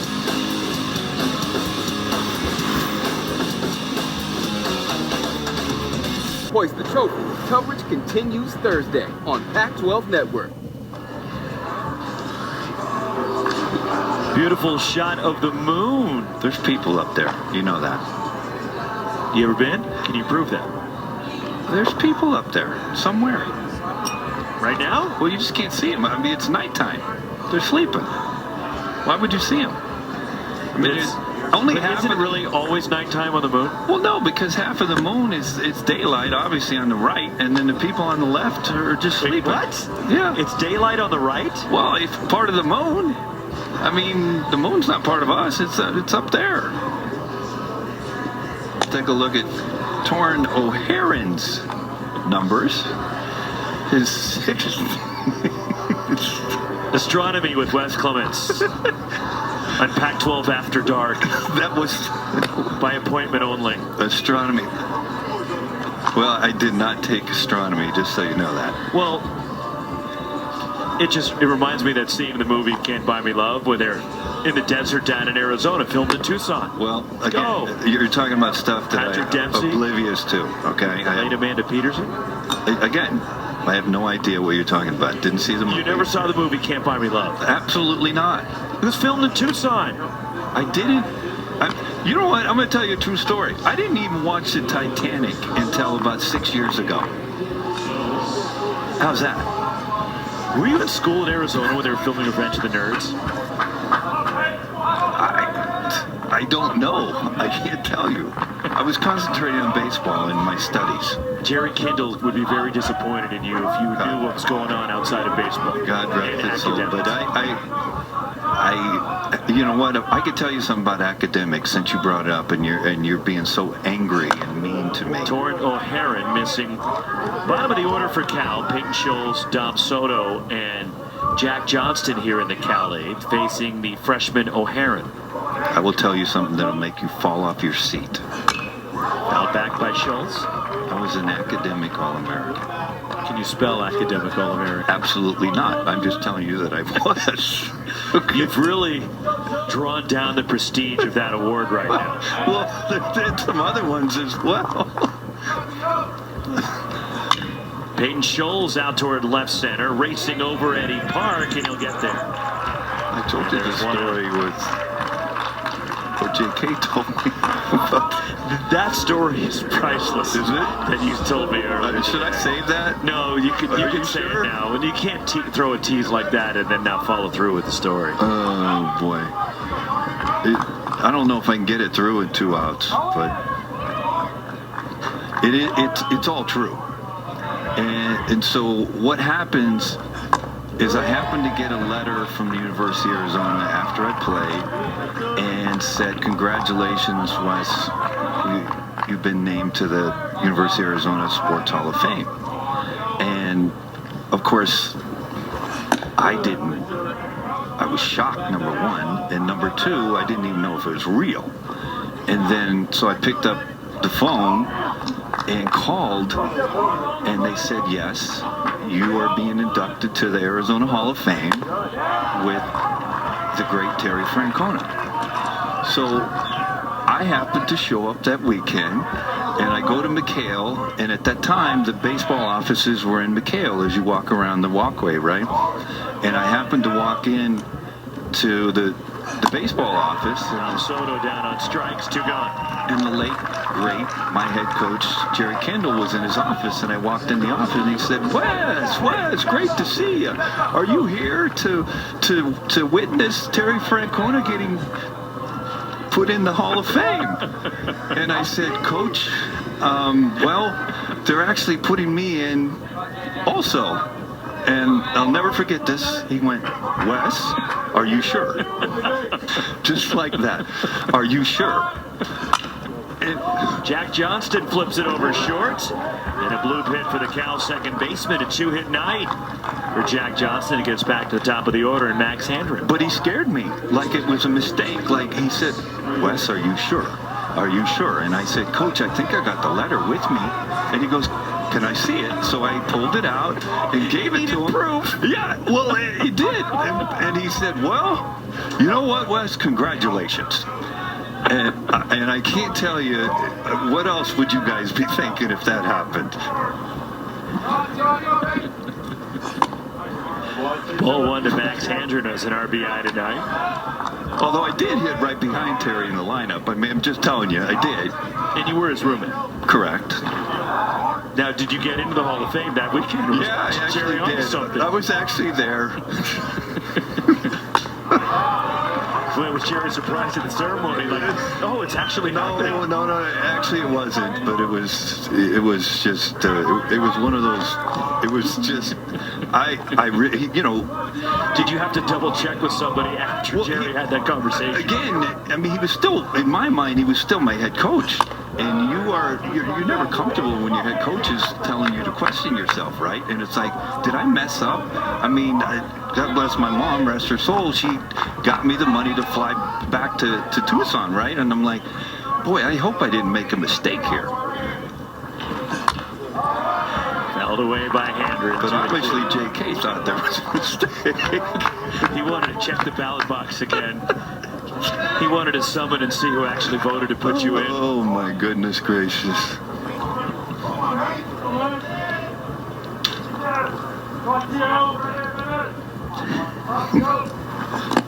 Look out on Handren. There he is. That's Tito. See, J.K. said, "Are you here, West, to witness Terry? And what a great teammate you are to come And pay tribute to Tito. Yeah. Well, that year he did win that Golden Spikes Award winner. I mean, he was tremendous. Handren draws a walk. Cal's got 2 on for Loma Vita here with 2 outs. And, of course, Terry's still very connected to his alma mater, which he loves dearly. You see him regularly during the winter at Arizona basketball games at McHale Center. Of course, the money he has donated, the Terry Francona batting facility out in right field at High Corbett Field. Yeah, Tito lives in Tucson right there, and like you said, he's at every hoop game, and he's been there forever. And one of the best skippers in the Major League history. There's no question about it. Anytime I had a Terry Francona game, whether he's managing Cleveland or whatever team he's been, and we have our manager meetings, and I'm doing some games nationally, and he always wants to sit me down and pepper me with Arizona basketball questions. Like, I want to learn about his team. He wants to know what I know about the Cats. What do you think of this?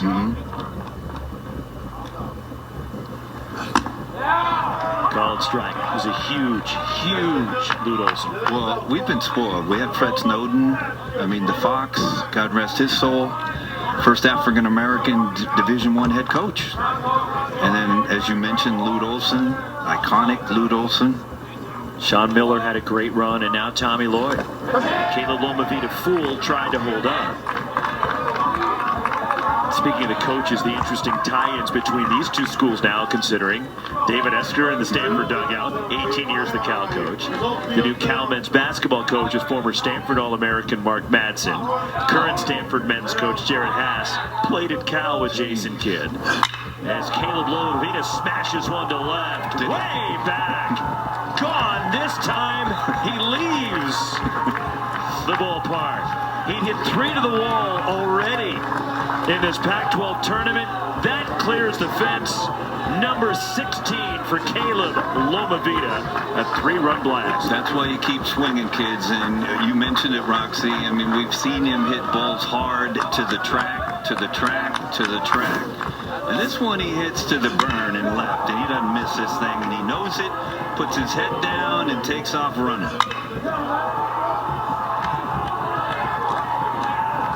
No doubter for Loma Vita. 3-run shot. That makes it now 14-9 Cardinal as Rodney Green Jr. is the batter for the Bears. The new football coach at Stanford, former Cal quarterback Troy Taylor. I thought you guys disliked each other. I mean, very rarely are you going to find an Arizona Wildcat, this kind of thing with ASU and Arizona. I'm just telling you. The outstanding women's golf coach at Stanford, Ann Walker, a former Cal standout player. Yeah, see, I don't even consider you guys a rivalry anymore after all you're telling me stuff. Because it just doesn't happen like that. I just told you. You're not going to have that happen between ASU and Arizona. It's not happening. 2-2 on Rodney Green Jr. I do think this conference is amazing because you have so many in the same state, right? The rivals, Washington State, the Oregon State, the Cal, the Stanford, the SC, the UCLA, the 2 Arizona schools, and then, of course, the Utah and then the Colorado. But obviously different states, and I'm pretty good at geography, just so you know. I know you were shocked that I actually knew that. Because they're different states? Yeah, well, you were looking at me like I was talking like... And Rodney Green draws a walk after O'Haron made quick work of the first 2 batters. Single walk homer, now another walk, and Kate Kretschmar coming up. And Stanford gets the bullpen going. That's Ryan Bruno. That's probably something that the last thing Stanford did not want to do was get their closer up. That's the last thing that David Esker wanted to do tonight, is get this youngster up. But that tells you, and it's telling you how important that David Esker thinks his game is. There is Bruno. Kate Kretschmar is 0 for 4 tonight. Grad transfer from Dartmouth, the former Ivy League Player of the Year. And I mentioned earlier, he may have some opportunities to professional ranks, but he could come back next year should he choose to. We only get to go to college once. And, you know, the Ivy League, the COVID 2020 season obviously was short. And the Ivies didn't play in 2021. Right. So he essentially lost 2 college seasons.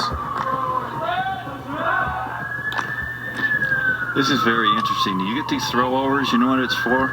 By time? That's all it is. We're not talking about somebody trying to steal a bag right now and Rodney Green with 2 outs chasing 5 runs. Is that coming from the dugout? This has come from the dugout, and this is trying to get Bruno ready, and that's all it is. You could see the move in the middle of the at-bat. You really could. There is the flame-throwing lefty. Ryan Bruno trying to get ready in a hurry down there. Had a great run through the postseason last year. Yeah, they're trying to get him ready for this hitter right here. And they'll throw over. Oh, Aaron might throw over 5. Oh, no, here comes Thomas Eager. Here it is. That's all it was. Every once in a while I get lucky. Look at David Esker. Again, that's illegal in the major leagues because you can only throw it over twice. Correct. But you look at David right there, and you see Eske sit with his head down, and it's like, takes a big sigh of a breath, and it's like, that's the last thing we wanted to do tonight. It's never easy being a skipper. So Thomas Eager arriving at the mound, and he was pitching coach with David Esker at Cal and followed Eske from Cal to Stanford. Now the plate umpire, Randy Sutton, going out to break up the conference. So it's interesting. They're going to go to the bullpen now. They want Bruno. With a 5-run lead here with 2 outs in the bottom of the 8th. It's not a save situation for Bruno, but it's a save this game right now, save this inning right now. And David Esker is not worried about trying to get Ryan Bruno a save. He's trying to get a W right now. So the Cardinal go to the bullpen. Ryan Bruno is summoned to try to get out of it.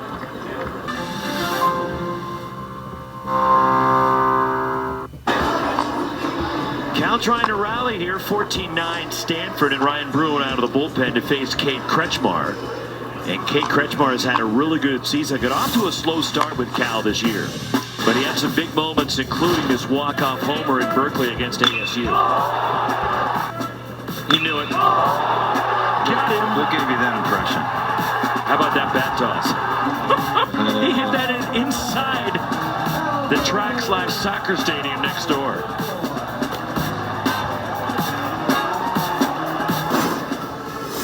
"13 homers for Kretschmar this year." And I mentioned the slow start that he got off to, and Mike New never panicked, knew the talent was there. It was only a matter of time before Kretschmar settled in and figured it out. And he was batting in early April, .215. Had a ridiculous month of April. Hit .462 with 8 home runs in April. And Kretschmar in conference play at .342 this year. And last year, again, the Ivy League Player of the Year, hit .353 for Dartmouth. And then Ryan Bruno, yeah, he's got the 5.40 ERA, but it's a little misleading. Well, it's really misleading the last month. I mean, he has been as good as anybody could be in the entire country. But again, you see the issue for Ryan, right? 28 in the third, 27 walks, the 45 punch-outs. I mean, and he's also somebody that's a little bit animated sometimes, isn't he, Rox? He can be. He can chirp a little bit. Last 13 appearances, 18 in the third innings, has an ERA of 2 with 30 strikeouts. And That's up and into Kretschmar with Green at first base. All Pac-12 performer this year, Ryan Bruno. If it's not a friendly at bat, left on left against Bruno, he can rush it up there, upwards to 97. A native of Wellington, Florida, it's 2-0. Where's that pitch right there? Is that in, Rox? I think it's a little down, too. No, it's not down. 2-0 on Kretschmar. That's a strike from Bruno to the outer half. He was unreal in the postseason last year. Made 7 appearances, over 10 2/3 with 20 strikeouts. Was 1-0 with a 1.69 ERA. It's now 3-1. And it's also fun to watch the scouts all perk up when Ryan Bruno goes out to the mound and all the radar guns pop up. Well, he can create his own problems by walking guys. Look out. He'll run the fastball up there in the high 90s.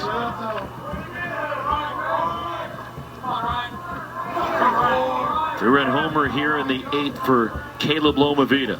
And Kretschmar got hit. And he is on, and Kretschmar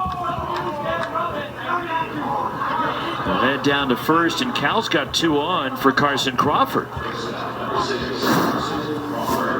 It's just a fastball that gets away from Ryan, and I mean, there's no intent here. I mean, he can do this. I mean, he's not somebody that David Esker sits over there and crosses his legs and has a cup of coffee. I mean, he's somebody that will keep you on your toes. This is not Trevor Hoffman taking him out? No, this is not Hoffman. I mean, right now. Yeah, this is... It's not Dennis Eckersley? No, this is not somebody you just drop an anchor and just go, okay, we're okay. And there's all the scouts and... Look at all the radar guns. And that ball smashed past Tommy Troy at third down the line. Rodney Green Jr. is in. They're going to hold Kate Kretschmar at third. And pulling into second base, Carson Crawford. And it's 14-10. Some good hands by Crawford. It's a good fastball down and in. He just yanks it right down the line past Tommy Troy. And this is kind of what we expected, right? In a rivalry game? Well, you knew Cal wasn't going to go away. They will go away after this game's over, but not now. Nathan Manning, the 9th batter of the inning, lines it foul. So a double past the bag at third. RBI for Carson Crawford. Manning a 2-run single back in the third. And it's 1-1.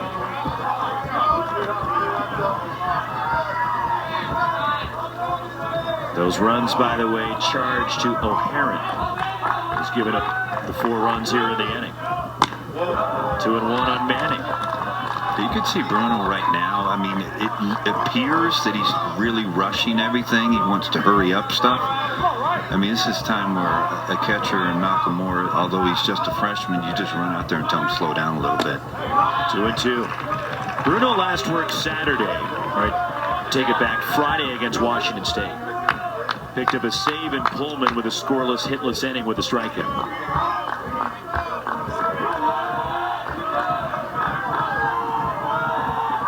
Two-two. In tight to Manning. Well, don't look now. They're tying runs on deck. The Bears are 1 ball away from the time run come to the dish. Or 1 hit. Strike 3 call to Manning is Bruno over the outside corner. Side retired, but Cal gets 4 runs in the 8th. We head to the 9th. Caleb Lomavita bringing the Bears closer. 14th Stanford out of the order for the Cardinal tonight.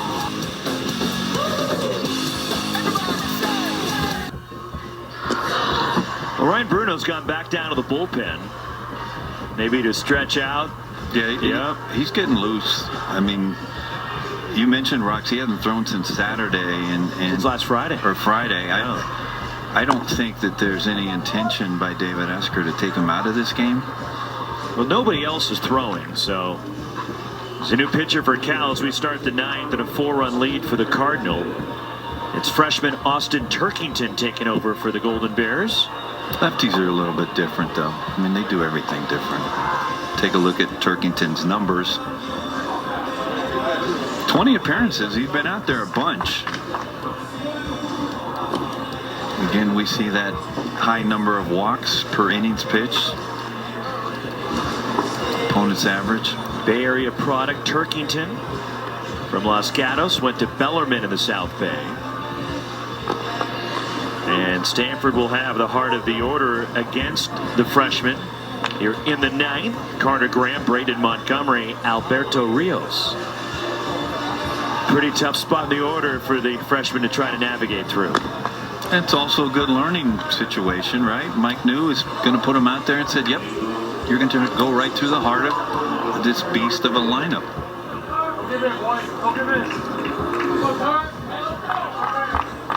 The seventh pitcher used by Mike New tonight, Austin Turkington. Carter Graham, 3-run double, and that's 6-run sixth for Stanford. They also had a 6-run eighth. And it's funny because Stanford was really held in check for the first 5 innings tonight. But they can erupt at any moment, and they did.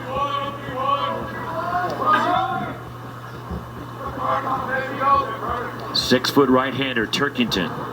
And it's 2-0 the count. Dad Ted was a college player, both Pepperdine and USF.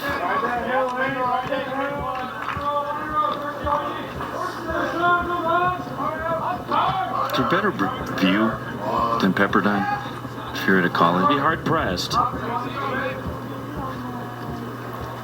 2-0 pitched, high chop foul, third base side. Although I will say, Smith's ballpark in Salt Lake City, Utah's yard, that for a different reason. Well, because you can those see mountains with the snow is unbelievable. But when you go to Pepperdine and you're on that baseball field, you turn past over right field and you see the Pacific. That's a tough. 2-2. Although Husky ballpark's pretty. I've never been there. With the water out beyond the outfield there in Seattle, right on the shores there of Mont Lake. They don't let me go there, or you keep me away from going there when you go there. One of the two. Might be the latter, actually. No, I'm starting to think it is the latter, the way you looked. Full count now on Carter Graham. Extended his hitting streak earlier. Stanford will play Oregon tomorrow night at 7 o'clock to wrap up pool play and end day 3 here at Scottsdale Stadium.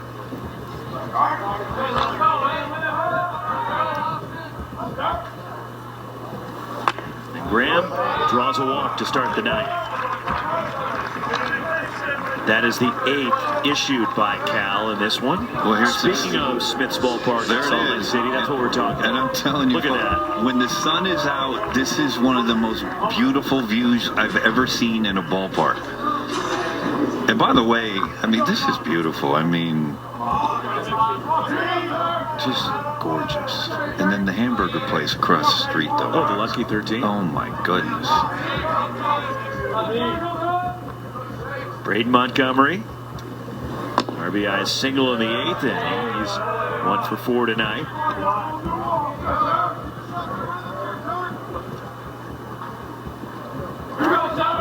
Scouts taking notice of Montgomery, too. Although they're tucking away those notes for next year's draft.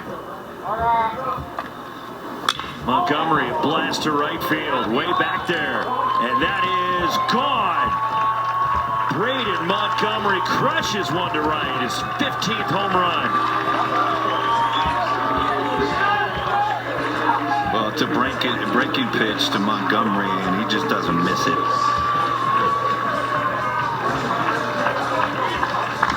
Annihilated by Montgomery.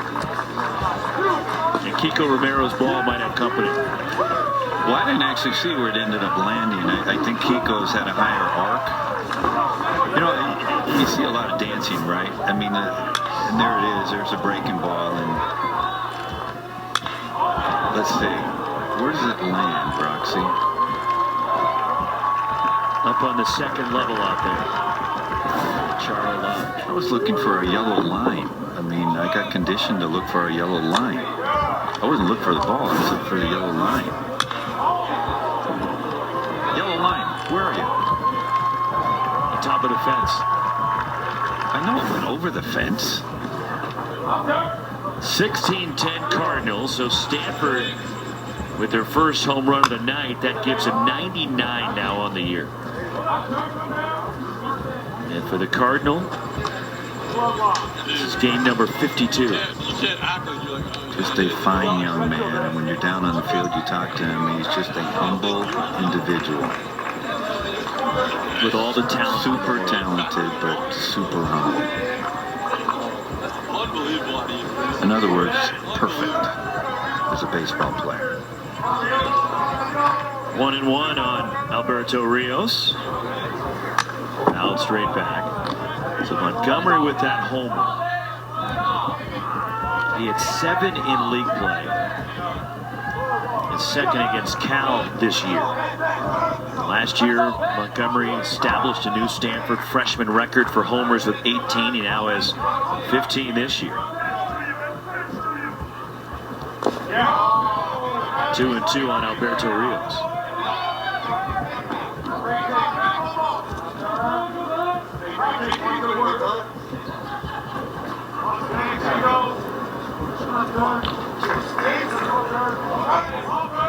(16-10) Stanford, and most of the damage coming from the 6th inning on, as Stanford with single runs in the 2nd and 4th innings tonight. RBIs for Drew Bowser and Jake Sapien early, and then David Esker's team broke it open, sending 11 to the plate in the 6th. Carter Graham had the big hit in that inning, a 3-run double, and then 6 more in the 8th for the Cardinal. We got 14 runs scored. As they sent 11 more to the plate. I mean, that's who they are. And it's just relentless. It is.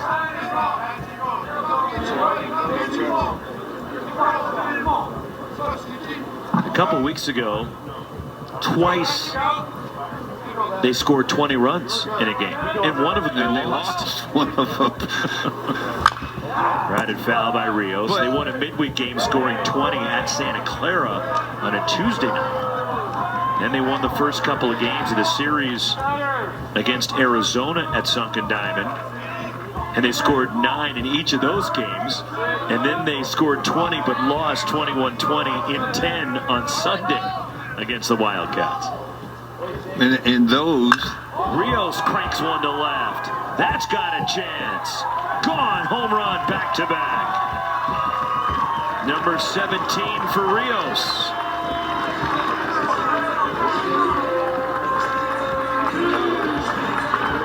I keep talking about this swing and how short it is and how quick it is, and I'm not going to stop talking about it. This kid is unbelievable.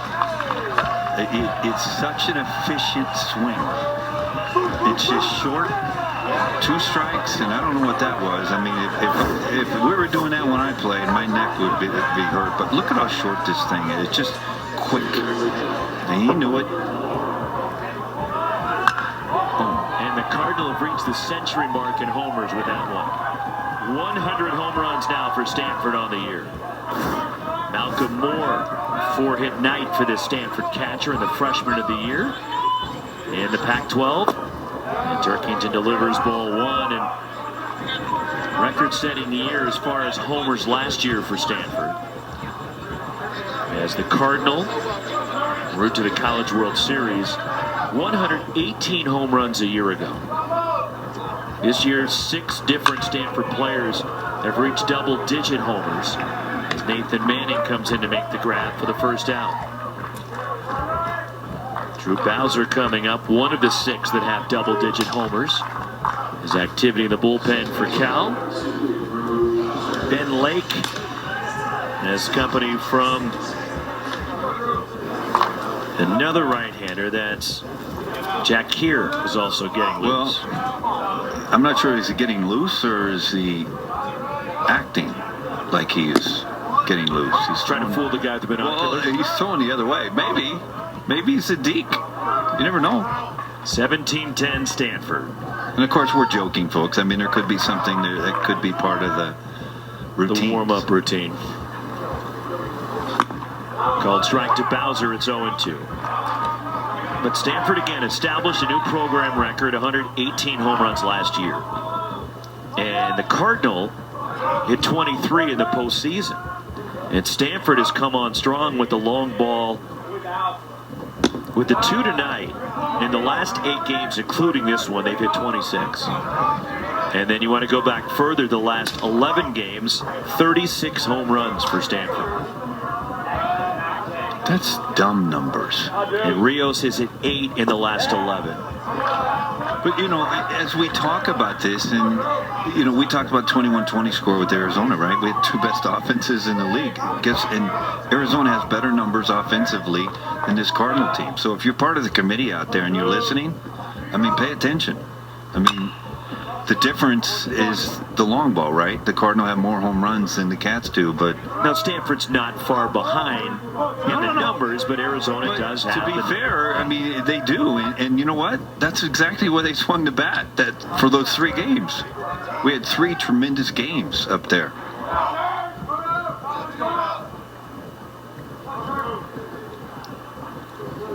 Again to Bowser. Golfs that one to right. Going back on it is Kretschmar.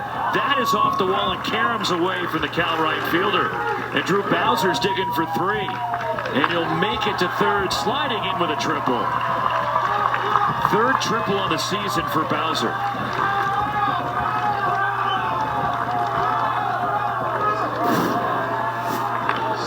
Let's watch Drew Bowser from the box. Hard, which is the way it should be, not assuming anything. The minute that he sees the ball's on the ground, he's off to the races. He's a big dude, 6'4". You could argue he's the tallest second baseman in college baseball. Just not knowing, right? But you'd think the 6'4". That would be a safe statement. Right. 6'4", 220, by the way. Here's Jake Sapien. Fouls it away from Austin Turkington. There's a place on the football team.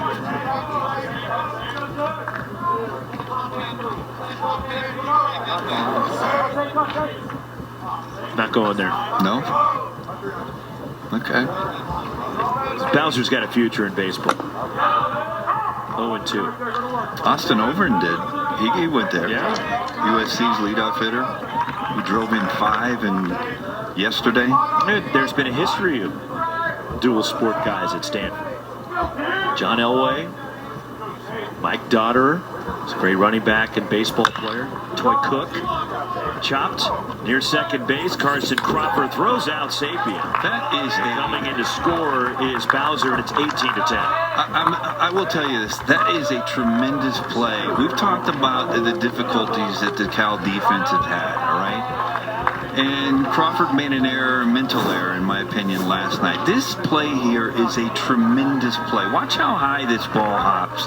He gets up, catches it, gets rid of it. I mean, the beauty of this game is that you're going to get another opportunity as long as that's the way you're looking at it as a fielder, because you're expecting, you make an error, give me the next one. I mean, you hear that as a cliche. It's not a cliche, it's real. Give me the next ball. And that's all you can do. When you make an error, keep your head up, expect the ball, make the next play. 1 strike pitch. Cobb, it's 0-2. Thinking more of those 2-sport guys at Stanford recently. Tyler Gaffney is one. Joe Borchard went on to play in Major League Baseball with Stanford quarterback. Chad Hutchinson. There is a good number of guys that have done list. Yeah. And Owen Cobb goes down swinging, but 4 more for the Cardinal. Stanford goes back-to-back. They've hit 100 homers now on the year. Long one for Braden Montgomery. Not to be outdone by the Pac-12 Player of the Year, Alberto Rios.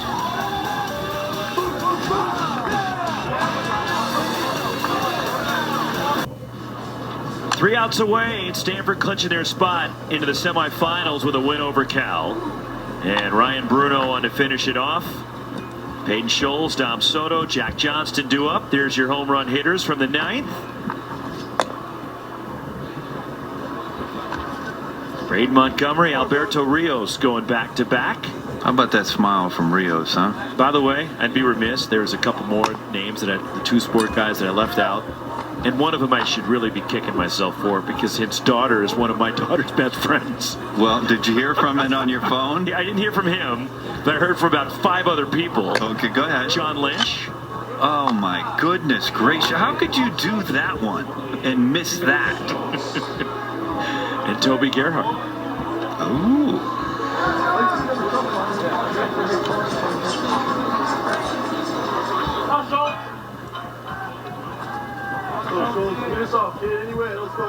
One of my years, I'll tell you, I'm not going to tell you which one, Elway was playing right field. That's all I'm going to tell you. Against you? Yeah. Peyton Scholes singled in his 6th, 1 for 4 with a run tonight.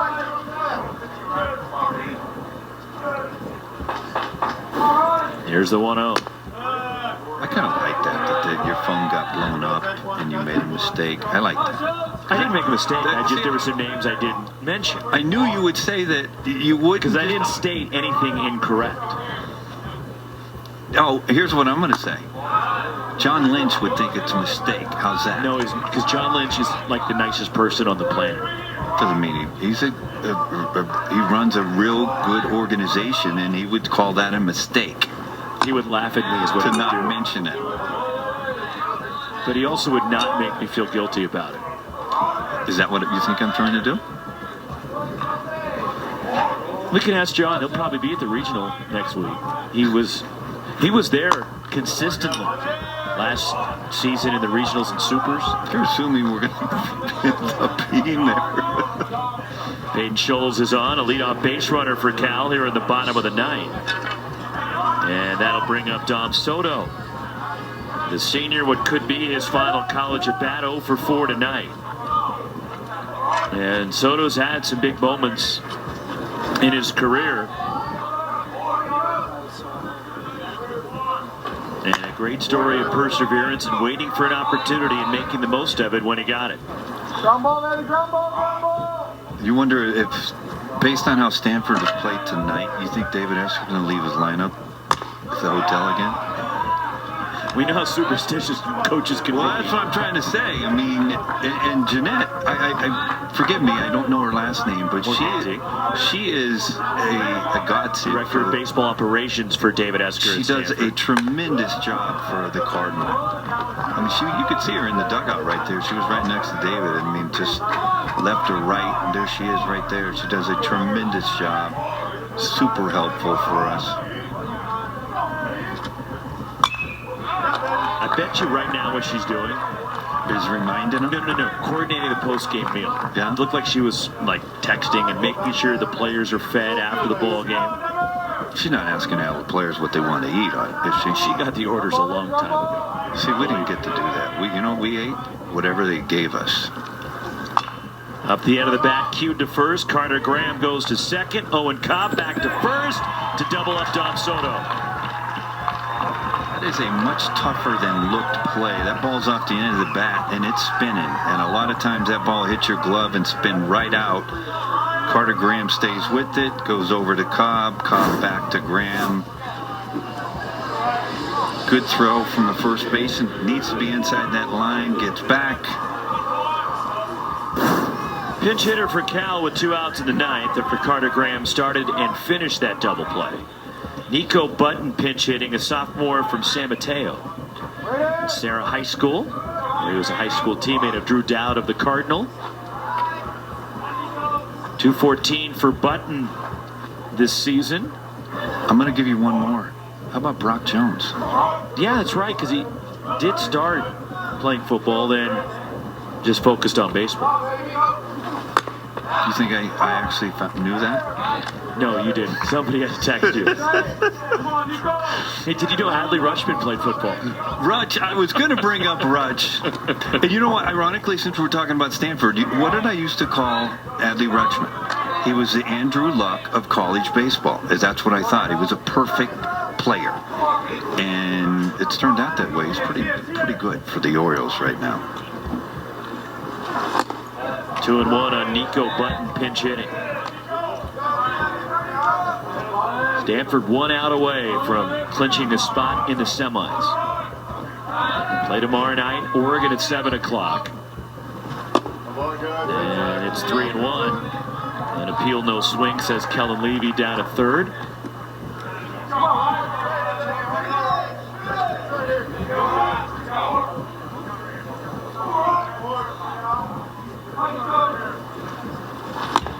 And Nico Button draws a walk. So Bruno struggled with the base on balls tonight. And you mentioned this, Wes. It's been an ongoing issue for Bruno this year. It's top of the order, Max Handren coming up. But Ryan Bruno, since he entered the game, Stanford reliever, has walked 2 here in this inning. And he throws a strike there to Max Handren. Now, he has not thrown since Friday, correct? Correct. And a lot of times with pitchers like Bruno, they're better the more they throw and the more back-to-back days they throw. And so this is just all work. Regardless of the score, this is just Thomas Eager and David Esker saying, hey, we're going to get you the work that you need, because I don't think he'll throw tomorrow.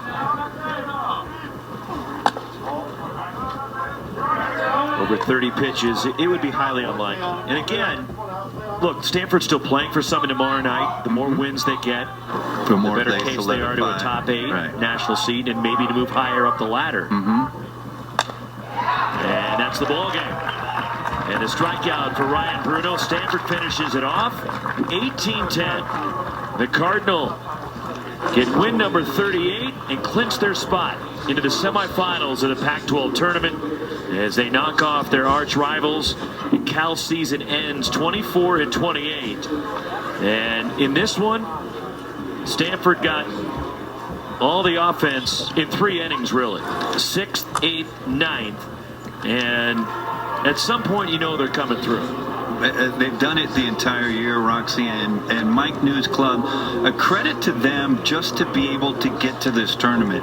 What they had to do late in the season to get the 9 seed, a credit to him and his staff to keep this club together the entire year after some key injuries. Ian May obviously was the big one, but they got here.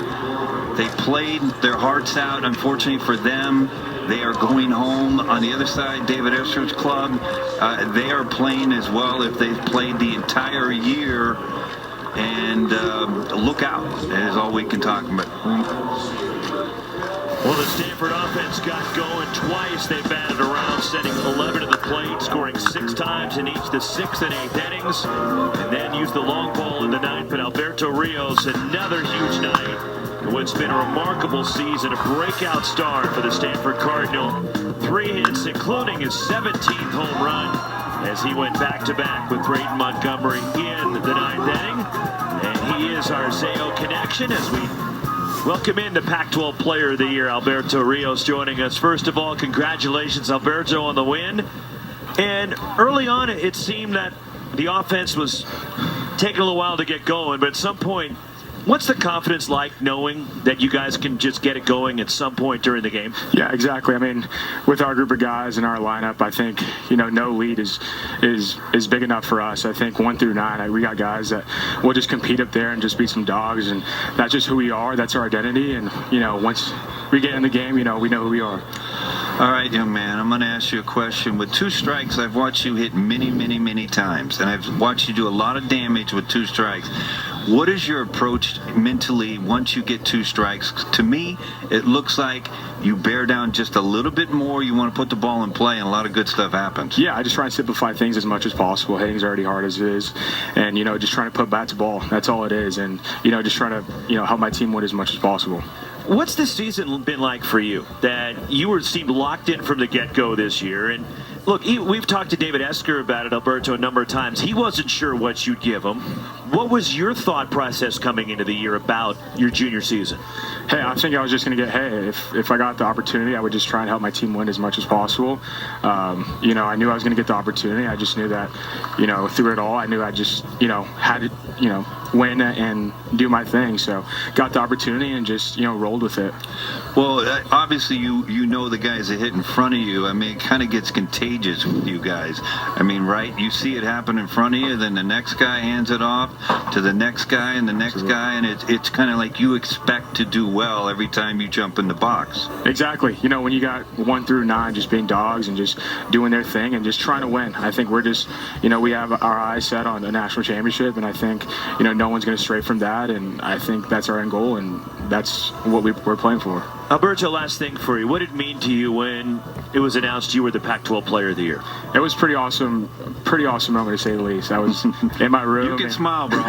You can smile and be happy. Yeah, I mean, it was a surreal moment. I mean, there's been a lot of trials and tribulations, and I've just, stayed with it and just try to be a good person through it all. And it just seems that, everything's clicking my way for sure. Well, congratulations. I mean, what you've done this year is historic in the Pac-12. I mean, it's really special.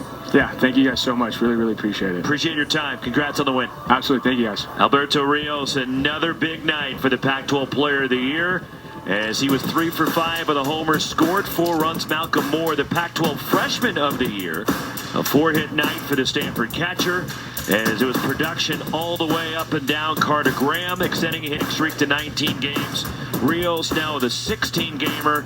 In Stanford, as we take a look at pool play presented by Deschutes Brewery, the Cardinal, even though they're 1-0, but by virtue of being the top seed and the Pac-12 champs, 1 win in pool play automatically puts them through, and they're into the semifinals. So we have 2 semifinal participants, with 2 more to be determined tomorrow. Arizona State, Oregon State will try to play into. Oregon State really has an opportunity now to try to play their way in.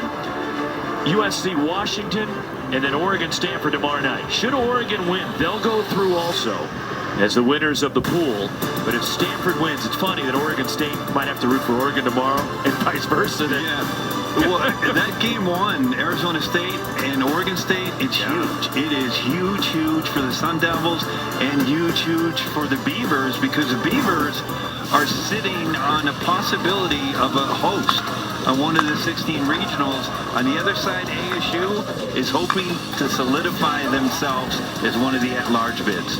Stanford's offense got going late, and they scored 18 runs. Brant Pantzer, the winner over Robert Avazian.